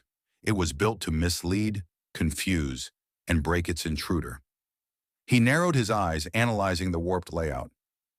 Two boss rooms already revealed themselves. That meant more existed. The scale of the labyrinth was beyond anything he had imagined. But the more paths there were, the more chances he had to find something, anything he could use. Just as a spark of hope flickered within him, a chill swept down the corridor. Suho froze. A suffocating pressure brushed the back of his neck like an unseen hand. His muscles locked, instincts screaming. His eyes strained against the black, searching for the source of the oppressive pressure crushing the hall. Then, barely perceptible, something moved. A faint glint cut through the dark. Recognition hit like a cold stone. It was a toy. Then another. Dozens of them emerged from the gloom, hovering as if pulled by invisible strings. At the center of that eerie procession floated a small child, Suho's younger self, a warped miniature born of some nightmare. But his eyes glowed with something not innocent, cruel, and devastatingly powerful. Blood drained from Suho's face. Every muscle froze. He could barely breathe. Instinct scrambled for answers. Had the gate opened? Had the boss left his chamber? His thoughts tumbled into panic. Without thinking, Suho spun and bolted into the twisting maze of stone corridors, heart hammering. He didn't get far. A sharp pop erupted behind him. A searing pain ripped through his calf as something tore clean through muscle and flesh. The force threw him to the ground. He slammed his palms against the stone to steady himself. Teeth clenched against the agony. Blood poured from a ragged wound. His leg hung useless and shredded. He turned in time to see one of the floating toys vanish into smoke where it had been a moment before. It had exploded. Realization turned his stomach. A new presence pressed against Suho's back. Colder, heavier, stronger. His veins went ice cold as a massive shadow fell over him. A single measured footstep echoed through the corridor. He turned and immediately regretted it. His old self stood before him, the version shaped by the brutal tutorial, the one who had killed with a casual flick of the wrist. The tutorial version of him moved with inhuman speed. A single brutal sweep of his leg struck true. The world went black as Suho's head was severed clean from his shoulders. Then the respawn hit. He reappeared at the hands trembling with rage. He staggered to his feet and slammed his fist against the nearest stone, knuckles bruising from the impact. He scrubbed a hand down his face in slow frustration. Then something in Suho shifted. Understanding sparked behind his eyes and, with it, a stubborn grin. If he was respawning at the starting point, then the torches must truly represent his lives. That changed the calculus. If his objective was to beat a boss locked inside a room, then he didn't have to confront every roaming threat. He could find a different boss room, one he could actually win. The realization steadied him. His eyes narrowed, a cold ember of resolve flared. Before he could move, the floor trembled again. Starker Suho reappeared, silent, oppressive, and utterly merciless.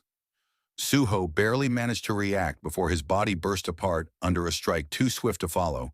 In a single heartbeat, he died again. And the deaths kept coming. Every respawn ended the same way. Another blow, another collapse into nothingness. Sometimes it was the child version of him, yet that minor movement was enough to tear him apart with unseen force. Other times, the tutorial version appeared without warning, ending him with one mechanical strike. Each death became more violent than the last. The cycle blurred together, a nightmare stitched from pain and helpless repetition. Yet Suho continued. With every return, he grit his teeth, pushed through the pain, and forced himself to move again. One thought kept him from collapsing entirely. As long as he revived, he still had a chance. If he persisted, if he kept searching, he might eventually find another boss room, one that didn't guarantee immediate death. But something changed. A quiet fear crept into his chest. What if there wasn't another room? A corrupted dungeon? Broken code? A glitch locking him inside an endless loop? And then something clicked. A memory surfaced. Words he had once spoken with absolute conviction. If he aimed for strength, then he would become the strongest. He closed his eyes. The vow settled over him, heavy but steadying. He would not break. Drawing a slow, shaky breath, his fingers curled until his nails dug deep enough to draw blood. He lowered one blood-stained hand to the ground. Deliberately, he pressed his finger to the cold stone and began to draw, using his own blood as ink. Marks of direction. A crude map. If he couldn't defeat the enemies, then he would change the rules of the maze itself. He would chart every hall. Every death would become data. Every respawn another attempt. He would leave a mark. Outside the class change dungeon, chaos began to spread across South Korea. Breaking news alerts interrupted every major broadcast. The Hunters Association had declared an emergency ban on Stardust. The stimulant, once secretly used by many hunters, had been linked to severe memory degradation. Entire weeks or months of experience could vanish in an instant. Authorities moved quickly to trace supply lines and identify those responsible. The shock deepened within hours. Former Vice Guild Master of the Reaper Guild, Lee Minsung, was found dead on a mountain trail. Once admired for his strength, charisma, and tactical mind, Lee Minsung was now at the center of a sprawling drug scandal. The headlines that followed painted him as the mastermind of a black market empire, and the circumstances of his death were mysterious enough to rock the public. The Reaper Guild issued a formal statement, pledging full cooperation with the Hunters Association's investigation. In a private meeting room, Lim Tu sat with his elbows on the polished table. The same question haunted him. If he had not let Lee Minsung slip away, would any of this have happened? He muttered that the whole mess had started because of him, knuckles white as he clenched his fists. Across the table, the chairman tried to ease the blame, insisting Lim had done what he could at the time. Lim barely registered the consolation. His tone grew quiet and edged with steel as he insisted that something about Lee Minsung's death did not add up. The corpse had been distorted, mutated in ways inconsistent with what anyone knew of the man. Lee had not possessed transformation abilities. He had shown no enhancement traits. The anomaly suggested something else had occurred. Choi, who had sat silently until then, finally leaned forward. He asked whether Stardust itself might have unlocked something unnatural. Lim conceded he did not know for certain, but allowed that drugs had produced unexpected effects before. Then Lim dropped another detail. Someone else had been present when Lee Minsung died, a masked man clad in black, who had fought Lee immediately before the fatal moment.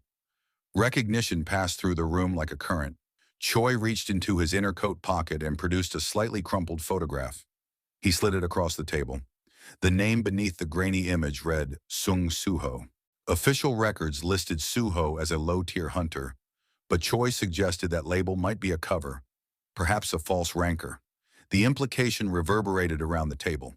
At the far end, Park Dojan, the apostle who had remained motionless throughout the meeting, shifted. His presence, usually restrained, now felt palpably dangerous.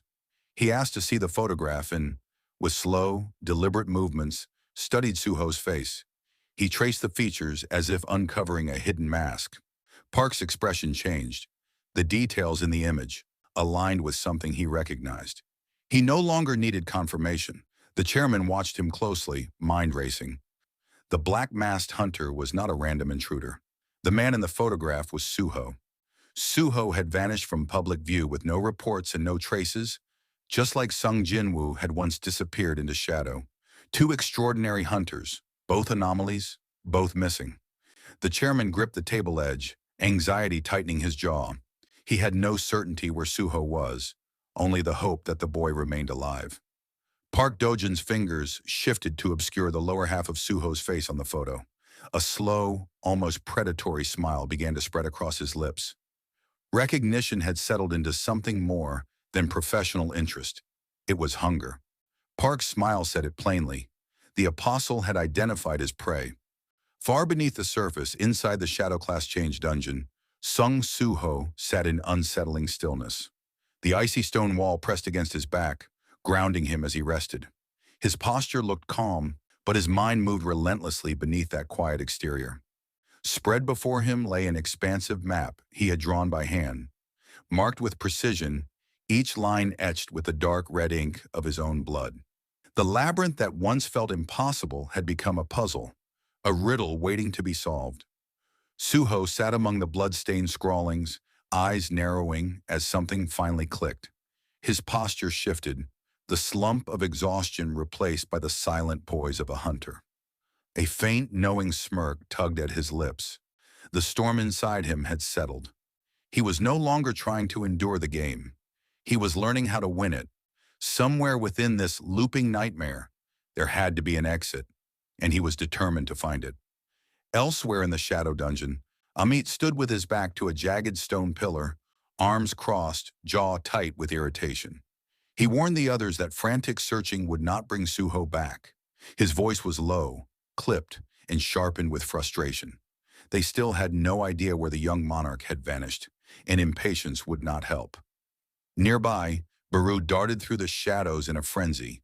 His movements were erratic, his wings beating in uneven bursts. Fear and desperation coursed through every twitch. He snapped back at Amit, unable to contain the panic tightening in his chest. To him, the suggestion of calm felt unbearable. His voice cracked, revealing the fear beneath his armored loyalty. Every moment Suho remained missing felt suffocating. Isol, standing close by, lowered her gaze. Even she, always composed, could not hide the dread weighing on her heart. She reminded them that it had been 2 weeks since Suho entered the gate. Ahmet didn't respond immediately. At last he spoke, slower this time, acknowledging their fear. But he asked them something pointed. Were they truly seeing Suho for who he had become? He explained that unlike them, he had never met the original Shadow Monarch. He had not witnessed the legendary figure they all compared Suho to. Instead, he had seen Suho himself, training beyond his limits, bleeding through broken ribs, enduring trials no ordinary person could withstand. He had watched him break and rise again without complaint. Suho was not weak. He was not lost, and he was no longer a child. Amit's conviction filled the room, grounding the others. Baru's wings lowered. Ezel's tension eased. Doubt faded just enough to breathe.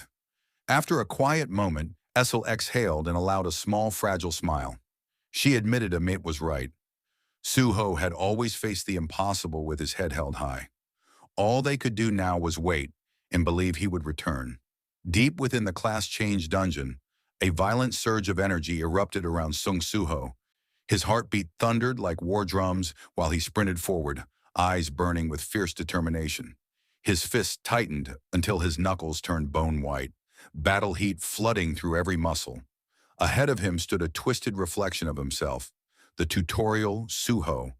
For a moment it looked unstoppable, but the tutorial version did not even flinch. He simply raised his hand. The instant their fists met, Suho's body caved in as if the world itself rejected him. His form shattered into fragments, scattering like splinters of glass before dissolving into nothing.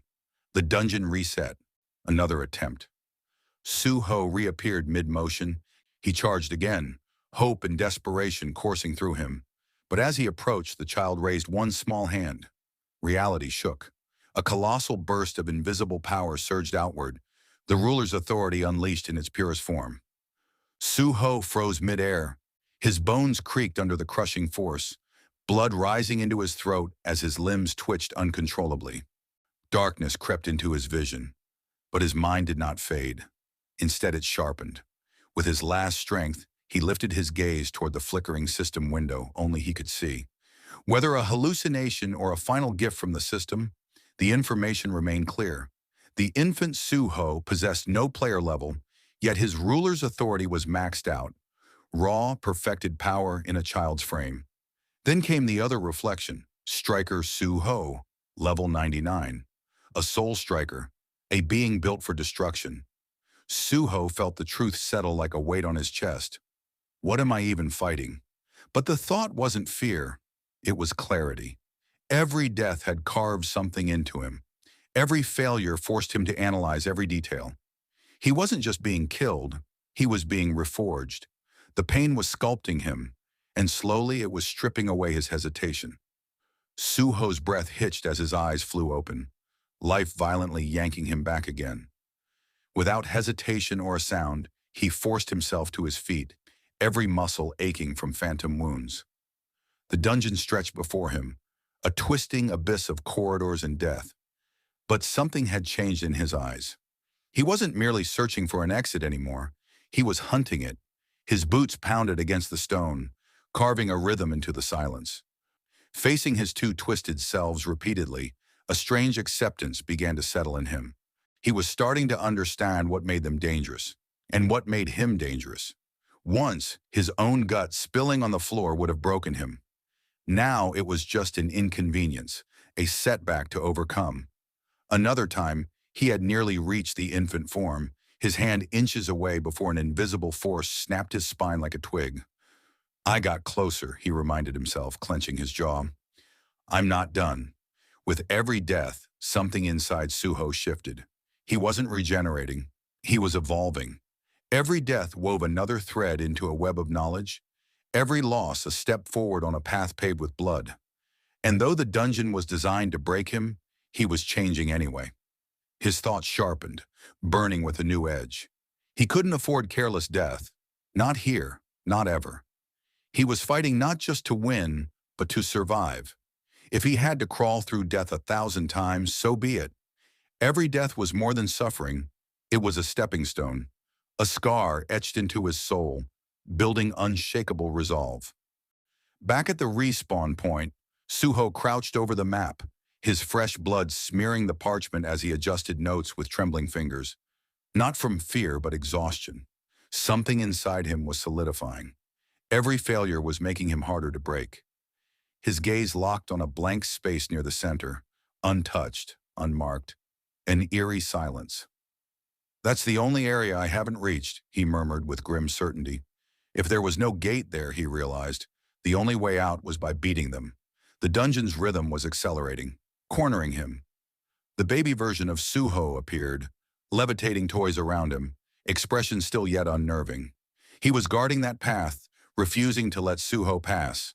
But Suho had burned too many bridges and shattered too many bones to retreat now. This unknown path was his only choice. With a burst of energy, he lunged forward, his invisible ruler's authority wrapping around him like armor. The power hummed in chaos, but under his command. He charged at the infant Suho, their invisible forces colliding with the sound of a silent thunderclap. Stone cracked beneath the psychic force of their clash. Suho twisted midair, skimming above the baby's head as the infant's eyes snapped open, startled and irritated. Suho tore off his jacket and flung it at the baby's face. Not a powerful strike, but a distraction. The baby was briefly blinded, giving Suho the moment he needed. He bolted down the corridor, adrenaline driving every heartbeat. He didn't look back. His eyes caught sight of a narrow, dimly lit hallway, veiled in shadows, the last unmarked path on the map. Recognition struck him like a jolt of electricity. His chest tightened, not with fear but a flicker of hope. Every step echoed with purpose, focusing all doubt into a desperate prayer. Let this time be different. Ahead, an ornate gate emerged, towering and weathered as if waiting for him. The third gate. Suho halted abruptly, eyes wide with disbelief, as time seemed to slow around him. The gate was real. A shaky but genuine smile tugged at his lips. He was right. There was another one. Someone or something beyond the two he'd faced before. But the rush of discovery was swiftly chilled by a heavy dread crawling down his spine. He felt it, a powerful, dreadful presence closing in. The air thickened, charged with a suffocating aura. Before he could turn, he knew. The soul striker was coming. The dungeon seemed to recoil. A deafening rumble echoed as the floor trembled beneath the approaching footsteps. Stone cracked, pillars groaned, each footfall a hammer blow against the world. There was no time. Driven by desperation, Suho lunged at the gate, his palms pressing against cold iron, fingers slick with blood and sweat as he grasped the handles. He had to get through.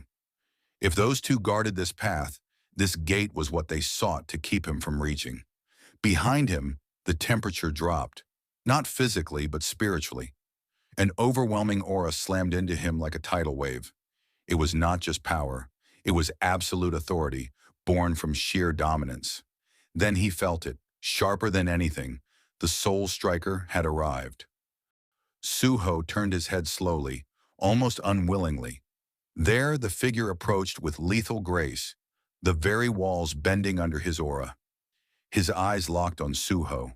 The Soul Striker's suffocating presence pressed in like an invisible storm, every step eerily smooth and precise, void of rage but filled with deadly certainty. Then, without warning, the Soul Striker surged forward, a blur of raw speed and lethal intent. His hand cloaked in dark, otherworldly energy reached out like a scythe of fate. Desperation surged through Suho's mind. No time, no chance to dodge. But then a sudden thought sparked. The Soul Striker can't follow him through the gate, right? With a burst of adrenaline, Suho stumbled through just as the Soul Striker's hand brushed the air behind him. With a shout of sheer will, Suho slammed the gates shut. Silence fell. Suho stood hunched, chest heaving, sweat drenched, heart thundering. I finally got away from those two, he whispered, breath barely audible. But comfort was fleeting. Unease crept back. Suho's mind flashed to the others, the infant version and the Soul Striker, distorted echoes of himself. This thought coiled around his chest like a serpent. There was another version inside this room, beyond that gate. It wouldn't exist unless something or someone was waiting. Could it be him from the early tutorial days, or the broken version crushed by pressure? A sharp cold ran down his spine as his instincts flared. Slowly he turned, tense and breath caught. Someone was there. A figure emerged from the room's far end, stepping into the faint glow from the dungeon's fractured walls. The footfalls were deliberate and filled with purpose. As the figure came fully into view, Suho's heart stuttered. It was himself, but not the innocent child or the Soul Striker. This one carried an oppressive aura, making the air tremble. His eyes gleamed piercing blue, radiating cold malice. His expression was stone-carved into a cruel smile, devoid of empathy or hesitation, just pure, distilled bloodlust. Suho stepped back in shock. This version showed no emotion, only a cold, vacant stare, chilling him to the core. As the figure stepped fully into the light, two twin blades glimmered in his hands, pulsing with dangerous energy. Suho pulled up the figure's stats. Sung Suho, level 32. Suho blinked, then smirked confidently as his own stats came into view. Level 40, superior in every category, especially strength. This is doable, he thought, ready for the challenge ahead. Without hesitation, Suho surged forward like a bullet, twisting his body into a fierce kick aimed at his clone's midsection. The strike landed with thunderous force, met by a precise block of twin blades. Sparks erupted as shock waves rippled through the chamber. The novel Suho slid back slightly, but remained firmly grounded. A gleam of excitement flickered in Suho's eyes. Finally, someone worthy to fight. He's tough, but my stats overpower his. This will end soon. Before he could press the attack, the novel Suho's expression shifted. The cold blue glow in his eyes pulsed dangerously. He shifted into full combat stance, steadying his breath, tightening his grip. Suho's senses sharpened. Abruptly, an explosion of energy burst from the doppelganger's body. A wave of raw force swept outward. A system message flashed, skill activated, iron body reinforcement. Physical defense and resistance surged. Suho clenched his jaw. Guess he's not going down easily. More skills activated. Grassland Gale, Giant's Armor. Suho's eyes narrowed sharply. Giant's Armor, that was a meat skill. His confusion deepened. How did his clone have these buffs? Before he could ponder further, the clone vanished in a blur, appearing on Suho's position in an instant. Blades flashed with terrifying speed, slicing through the air relentlessly. Suho relied on pure instinct and reflex to dodge, duck, and twist, barely avoiding the blows. The pressure mounted. Each strike hit harder than the last. It was like fighting a storm trapped in a man's body. The clone grew faster, stronger. Then the clone pulled back. Skill activated. Storm Slash. Suho's heart leapt. The clone had Storm Slash too. Without hesitation, Suho triggered the same skill. Their blades collided mid-air in a deafening explosion. The shockwave cracked the ground and blasted wind outward. The chamber trembled as the two equal forces crashed. For a moment, we were evenly matched, he thought. Teeth gritted, he readied for another strike. Luckily, he still had his backup weapon in case the original broke. Suddenly, a sharp sting flared across his side. He staggered, eyes darting to a shallow but deliberate wound near his ribs. I dodged everything. How did he hit me? Then an intrusive, vivid image flashed in his mind. Broken crimson, streaked armor. Deep cuts. He didn't remember it that way. Was it memory or something else? Shaken, panic crept in. The sensation worsened like a mental assault. The next blow came fast. Suho reacted late, parrying but feeling the blade clip his hand. Another vision, this time riding on Miho's back, wind rushing past. That's not my memory. Suho stumbled back, chest heaving, weapon clenched tightly. Sweat covered his brow. A chilling realization sank in. The more he was wounded, the more these foreign memories appeared. They weren't his. Pain flared in his body, but his mind teetered on chaos. But his eyes, though clouded with doubt, locked onto the doppelganger. This wasn't just a physical battle, it was a mental assault. His opponent aimed to break him completely. The pressure escalated. The novel Suho's expression darkened. His eyes glowed faintly. Finally he spoke, a voice cutting through the chaos. Awaken. The ground quaked, and shadows twisted unnaturally beneath the clone's feet, spreading like ink spilled in water. From the darkness, a figure materialized, fully armored, a shadow knight. Without hesitation, the knight lunged, sword raised, aiming to strike Suho down. Suho pivoted hard, clashing blades against the shadow. Sparks flew as metal rang. The rhythm of the fight shattered into chaos. Even when Suho tried to retreat or reposition, the Shadow Knight pursued relentlessly. Every strike landed with monstrous force, forcing Suho to parry and block relentlessly. His jaw clenched tightly as sweat began to beat on his forehead. The knight's twisted grin only intensified the pressure. A system alert blinked in his peripheral vision. Enemy identified, K-Knight-class Shadow. The other Suho leapt into the air, blades gleaming with deadly precision. The Vulcan blade descended like a lightning bolt. Suho barely sidestepped, feeling the heat as the strike tore through the floor inches away. Every second was a fight for survival. Kei resumed his assault in sync with the other Suho's advance. Suho moved on instinct, dodging, rolling, parrying in quick bursts. The clashing steel echoed through the chamber. Kei's access to shadow summoning meant his shadow storage was unlocked at level 32. Suho's thoughts raced. This was almost his own growth path being replicated. The memories he glimpsed during battle were not hallucinations. They were fragments, shadows of a different version of himself, from another timeline, another world. He gritted his teeth, pushing Kei back. In that world, his path was laid out perfectly. Trials came in sequence, and he overcame them as the system intended. There was another Baru, another Essel, Gray, and even a Meat. But Kei struck suddenly with greater force, knocking Suho's weapon from his hands. It skittered across the stone, out of reach. The Shadow Knight's grin widened as it charged again, blade flashing with deadly intent aimed at Suho's chest. But Suho caught the blade bare-handed, the weapon slicing deep into his palm. Blood spilled immediately, yet Suho didn't flinch. His eyes locked on the knight, burning with fury. He growled in frustration, asking why these impossible trials were always thrown at him. His grip tightened on the knight's wrist, blood running down his arms, voice rising with anger and exhaustion as he demanded why he was always pushed to the brink. The other Suho moved silently behind him, swords raised for a fatal strike. Suho stood unmoving. The other Suho sprinted forward, sword arcing for a killing blow, but something strange rippled through the air. The knight faltered, eyes darting to Suho's injured hand. A shadowy aura surged. The dark essence of the knight began fusing with Suho's wound. Armor formed, jagged obsidian layers flickering with ethereal energy. The Shadow Knight was being absorbed. When the other Suho's blade struck, it hit the new shadow gauntlet instead of flesh. The impact sent a forceful wave that shook the chamber. walls groaning and dust raining down.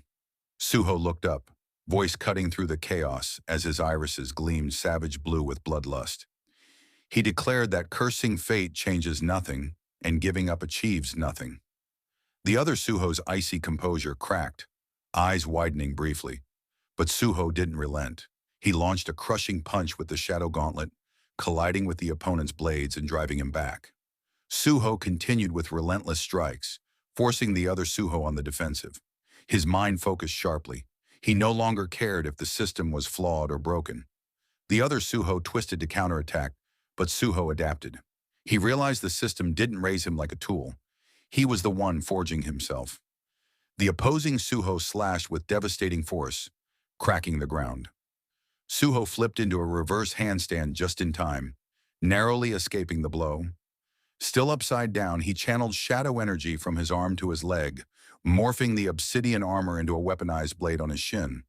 The other Suho hesitated, disbelief showing in his eyes. Suho resolved that this fight was his, on his terms. With a roar that echoed through the chamber, he spun midair and slammed his shadowed leg down like a hammer, connecting solidly with the other Suho's torso. The opponent was sent flying, crashing hard. Suho pressed the advantage, no longer retreating or holding back, dictating the flow of battle. He dashed forward like shadow and lightning, closing the distance to drive a piercing fist deep into the other Suho's gut. A crack echoed as blood burst from the opponent's mouth, who dropped his sword in the struggle. Suho clenched his fist once more, veins bulging with fury and determination. He unleashed a brutal second strike that hurled the other Suho against a wall, with such force it shattered stone and sent debris flying. Dust swallowed the chamber.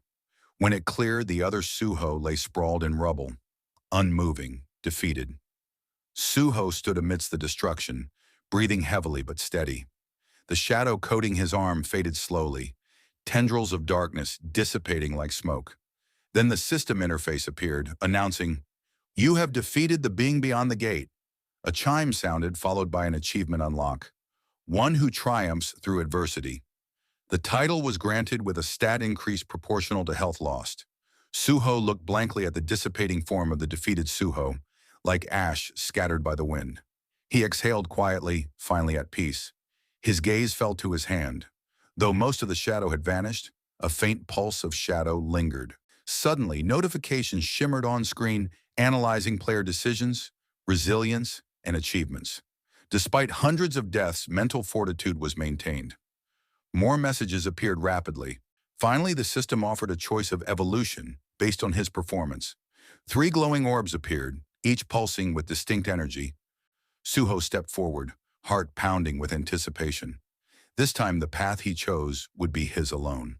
The first orb revealed itself as the successor of Shadows, a predetermined and unwavering path with strength. The second orb flickered to life as Soul Striker, an enigmatic class rooted in his history. It promised growth based on past experience, but demanded a brutal reset. The third orb glowed without a name, only a prompt, a recommended class based on player traits, evolving into a hidden class after a personal quest. Shadow skills would be lost. No guarantees, no clarity, only a leap into the unknown. Suho's chest rose and fell with controlled breaths as fury stirred beneath. The first orb chained him. The second reset him. The third stripped him of everything and plunged him into the unknown. His eyes darkened with raw emotion and trembling hands, not from fear but the weight of countless deaths, torment and betrayal by the system. He growled, rage thick in his voice, refusing to be the system's puppet any longer. With sudden defiance, Suho swept his hands through the air and chose all 3 classes simultaneously. The energies clashed violently, twisting and resisting fusion. But Suho didn't stop. He roared, declaring he wouldn't choose. He would take them all. With unrelenting will, he slammed his palm on the merging orbs, triggering a blinding explosion of energy that filled the boss room with brilliant light, tearing through every crevice. The orbs fused into a single core of power. The system chimed, initiating class override. All conditions met. Class transformation complete. The scene shifted deep within the shadow dungeon. Baru trembled. His breathing was uneven, broken by sobs as panic consumed him, chest aching as fear and sorrow gripped him tightly. Nearby, Essel stood silently. Quietly, she approached and knelt beside Baru, resting a gentle hand on his shoulder, a fragile comfort. "He's not gone," she whispered, more to herself than Baru. "He's still fighting." But even she was uncertain. 3 weeks had passed. No word, no whisper, not a trace. The absence of their young monarch felt like a suffocating weight. Baru slowly turned to Amit, dried tear streaks marking his cheeks. "Crocodile," he rasped, "tell me honestly. Do you think he's still alive?" Amit hesitated, clawed fingers, brushing his scaly jaw. For once, his usual confidence wavered, replaced by grim uncertainty. "This kind of disappearance, it's unnatural," he admitted quietly. "I can't tell where he is, or if something went terribly wrong." Behind them, a low rumble rolled through the room. Gray growled warningly. He turned sharply, eyes fixed ahead, as space warped and folded inward.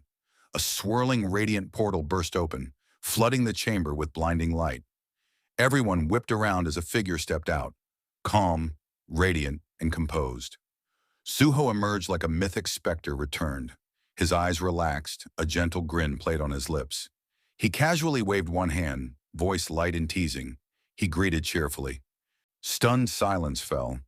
Baru, Isil, Gray, even Amit, all stood frozen, mouths slightly open, struggling to believe what their eyes confirmed. Baru and Essel burst out together. Their voices shook with a mixture of anguish and relief. "Young monarch, where have you been? Do you know what we've been through?" Before Zuho could respond, the scene shifted once again. Far away in the Hunter Association headquarters, tension filled the air. In a quiet meeting room, Jinho stood hunched over a polished table, dark eyes weighed down with fatigue and worry. His fists tightened, breaking the silence with a strained voice. "There's still nothing, is there?" Across from him, the chairman sighed heavily, avoiding eye contact. "Not a single trace. No reports, no sightings, not a rumor." It's as if Suho vanished from the earth. The chairman's lips pressed tight before he spoke. "Some believe Zuho was behind Lee Mong's death." The words hit hard. Jinho exploded in fury, slamming his hands on the table. "That's nonsense. Suho would never do that. Not in this life, not in any." The chairman remained calm, but concerned. "I don't believe it either. But something's off. I think it's connected to the invader.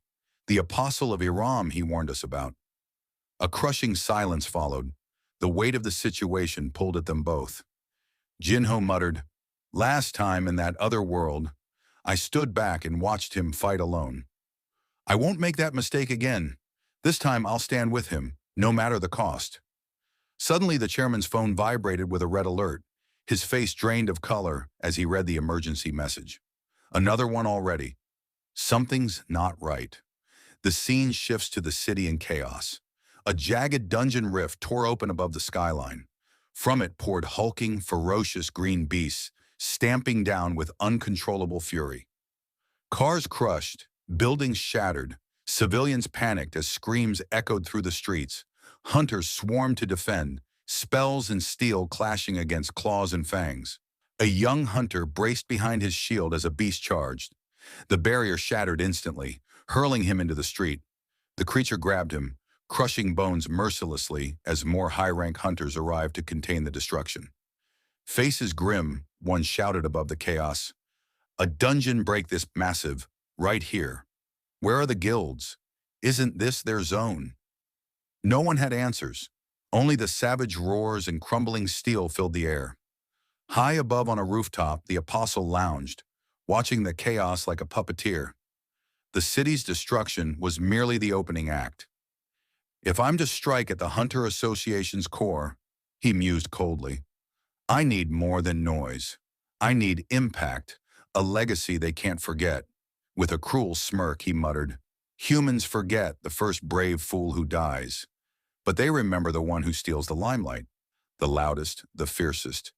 Below, hunters rallied behind a veteran B rank named Wang Zhang. He struck with precise slashes, cutting through monsters who screamed in pain, their fury doubling as they staggered. From the rooftop, the apostle's mocking voice filled the air, as yellow energy sparked around him, controlling a monster whose strength surged unnaturally. The beast's tail smashed into the battlefield with devastating force, throwing hunters off their feet. Huang Jiehyang barely registered before the blow struck, ribs caving, blood spraying as he was slammed against concrete and buried under rubble. His body twitched under relentless strikes, bones snapping, hope shattered. Nearby, a trembling D-rank hunter clutched his sword, overwhelmed with fear as monsters closed in. He raised his arms to shield himself, bracing for death. But death didn't come. A thunderclap of violet light tore through the battlefield. A blur shot past, moving faster than the eye could see. With a sharp twist, the figure slammed his heel into a monster's face, cracking its skull and sending it crashing. Suho moved like a living weapon, swift, lethal, dismantling the monsters one by one. By the fourth fallen beast, silence blanketed the area. The surviving hunter stood stunned. Suho landed softly amidst the carnage, the dark folds of his coat fluttering behind him. His face was concealed behind his signature shadowed mask, flickering with dark energy. Even in the silence, his presence was suffocating, an aura thick with killing intent and unnatural power. The dank hunter's heart skipped a beat. That mask, could it be the one who had soloed an entire raid team? Yet he was only a D rank. It made no sense, but the shattered bodies around them proved it. Suho raised one hand, dark mana spiraling around his arm like mist coils. His eyes shimmered a sinister violet beneath the mask. He murmured to himself, hoping to test his new class in real combat. He swept his gaze over the battlefield littered with fallen monsters and issued a command. Arise. A pulse of unholy energy rippled through the air. Shadows beneath the slain beasts churned and twisted, figures clawing free from darkness. Not fully alive, yet not dead. The entire horde reacted as the monster's shadows slithered across the ground toward Suho, forming an eerie procession at his feet. With deliberate motion, Suho lifted his other hand, commanding the shadows to disperse into the city like a phantom legion sent to conquer. The D-rank hunter stumbled back, overwhelmed and speechless. Before he could process, the shadows shifted toward fallen hunters, but instead of consuming them, the darkness clothed them. The shadows wrapped around their limbs, forming sleek black armor. Weapons shimmered into existence. Blades, shields, bows. The stunned Dank looked down to see his gear replaced. His rusted weapon was gone, replaced by a curved obsidian blade pulsing with dark light. He whispered in awe and confusion, questioning why he wore black tier equipment. Baru's astonished voice pierced the silence. He locked eyes onto the shadow-forged gear and asked if Suho could now grant shadow gear to others. Suho turned calmly, the battlefield noise fading as he explained that what Baru saw was not an enhancement or transformation. These were real items recognized by the system. A sharp digital tone rang. A blue hologram appeared, displaying the stats of the Shadow Naga Warrior's polearm, a common grade registered item. The hunter inspected it in disbelief. Energy surged through him, making his muscles more responsive, his movements faster. He wondered if his body was being strengthened too. Baru's expression deepened with reverence, recognizing that this was true combat gear forged from Suho's Shadow Army, an achievement even the first Shadow Monarch never accomplished. He whispered, acknowledging this as the power of the new undefined class, the irregular white shadow, unbound by past rules. Suho remained silent, thoughts flickering in his eyes as he surveyed the armored figures. Then, deciding there was no more need for concealment, he touched the edge of his mask and muttered to himself. With no hesitation, Suho pulled off his shadowed mask. The D-rank hunter before him froze, mouth agape, as Suho's true face was revealed. Suho turned to the battered hunter beside him. His violet eyes gleamed with purpose as he glanced toward the distant stampeding beast. He asked if those with the will to fight would stand with him. High above, the apostle rose, his wild grin fading into unease. His hands clenched as he recognized Suho's technique, something unrecorded and dangerous. He locked his gaze on Suho like a predator sizing up a rival. The apostle smirked, wondering if Suho's defiance was his way of rejecting the darkness and the burden borne by the monarch before him. Back on the ground, Suho and the remaining hunters, though bloody and battered, regrouped behind him, drawing strength from his presence. The earth trembled as the next monstrous wave charged, relentless. Suho stepped forward, eyes glowing brighter with sinister violet light, fury and determination radiating from him. The air froze as a system message appeared. Player Sung Suho. Class, Irregular White Shadow. Title, One Who Conquered Adversity. Another message followed. New skill acquired. Shadow Creation, Level 1. Class exclusive, no mana cost. The skill allowed molding shadows into tangible constructs from imagination, creating permanent items that couldn't be converted to soldiers. The scene shifted to India, where the Azra Guild lay in ruins. An explosion tore through the main hall, reducing the grand structure to rubble and shattered stained glass. Fires crackled amid debris, and smoke choked the air. Underneath the wreckage, a bloodied hunter, barely conscious and gravely wounded beyond potion healing, whispered apologies to Suho for failing to repay what he had received. Around him, guild members lay still, like statues amid the devastation. From the carnage, a muscular giant named Thomas Andre emerged, rage blazing in his eyes. His gaze scanned the destruction silently before he growled about the culprit hiding in Korea. Without further words, he strode through smoke with his assistant, vowing that anyone who touched what was his would pay dearly. High above the sky, beyond satellite reach, endless clouds gathered. Suddenly, light cracked the heavens as a radiant portal shimmered into existence, swirling with celestial energy. Within the blinding gate stood a radiant figure, her features blurred in divine mist. It's Cha Hyen, Suho's mother. Beside her towered an enormous dragon, its shadow blotting out the stars as it coiled like smoke across the sky. The vision lingered, then faded into darkness. The episode ends here. That wraps up Season 1 of the Solo Leveling Ragnarok series Chapter 1 to 47. Thank you so much for watching. I truly appreciate your support. If you haven't subscribed yet, please consider doing so. Thanks again, and I'll see you in the next video.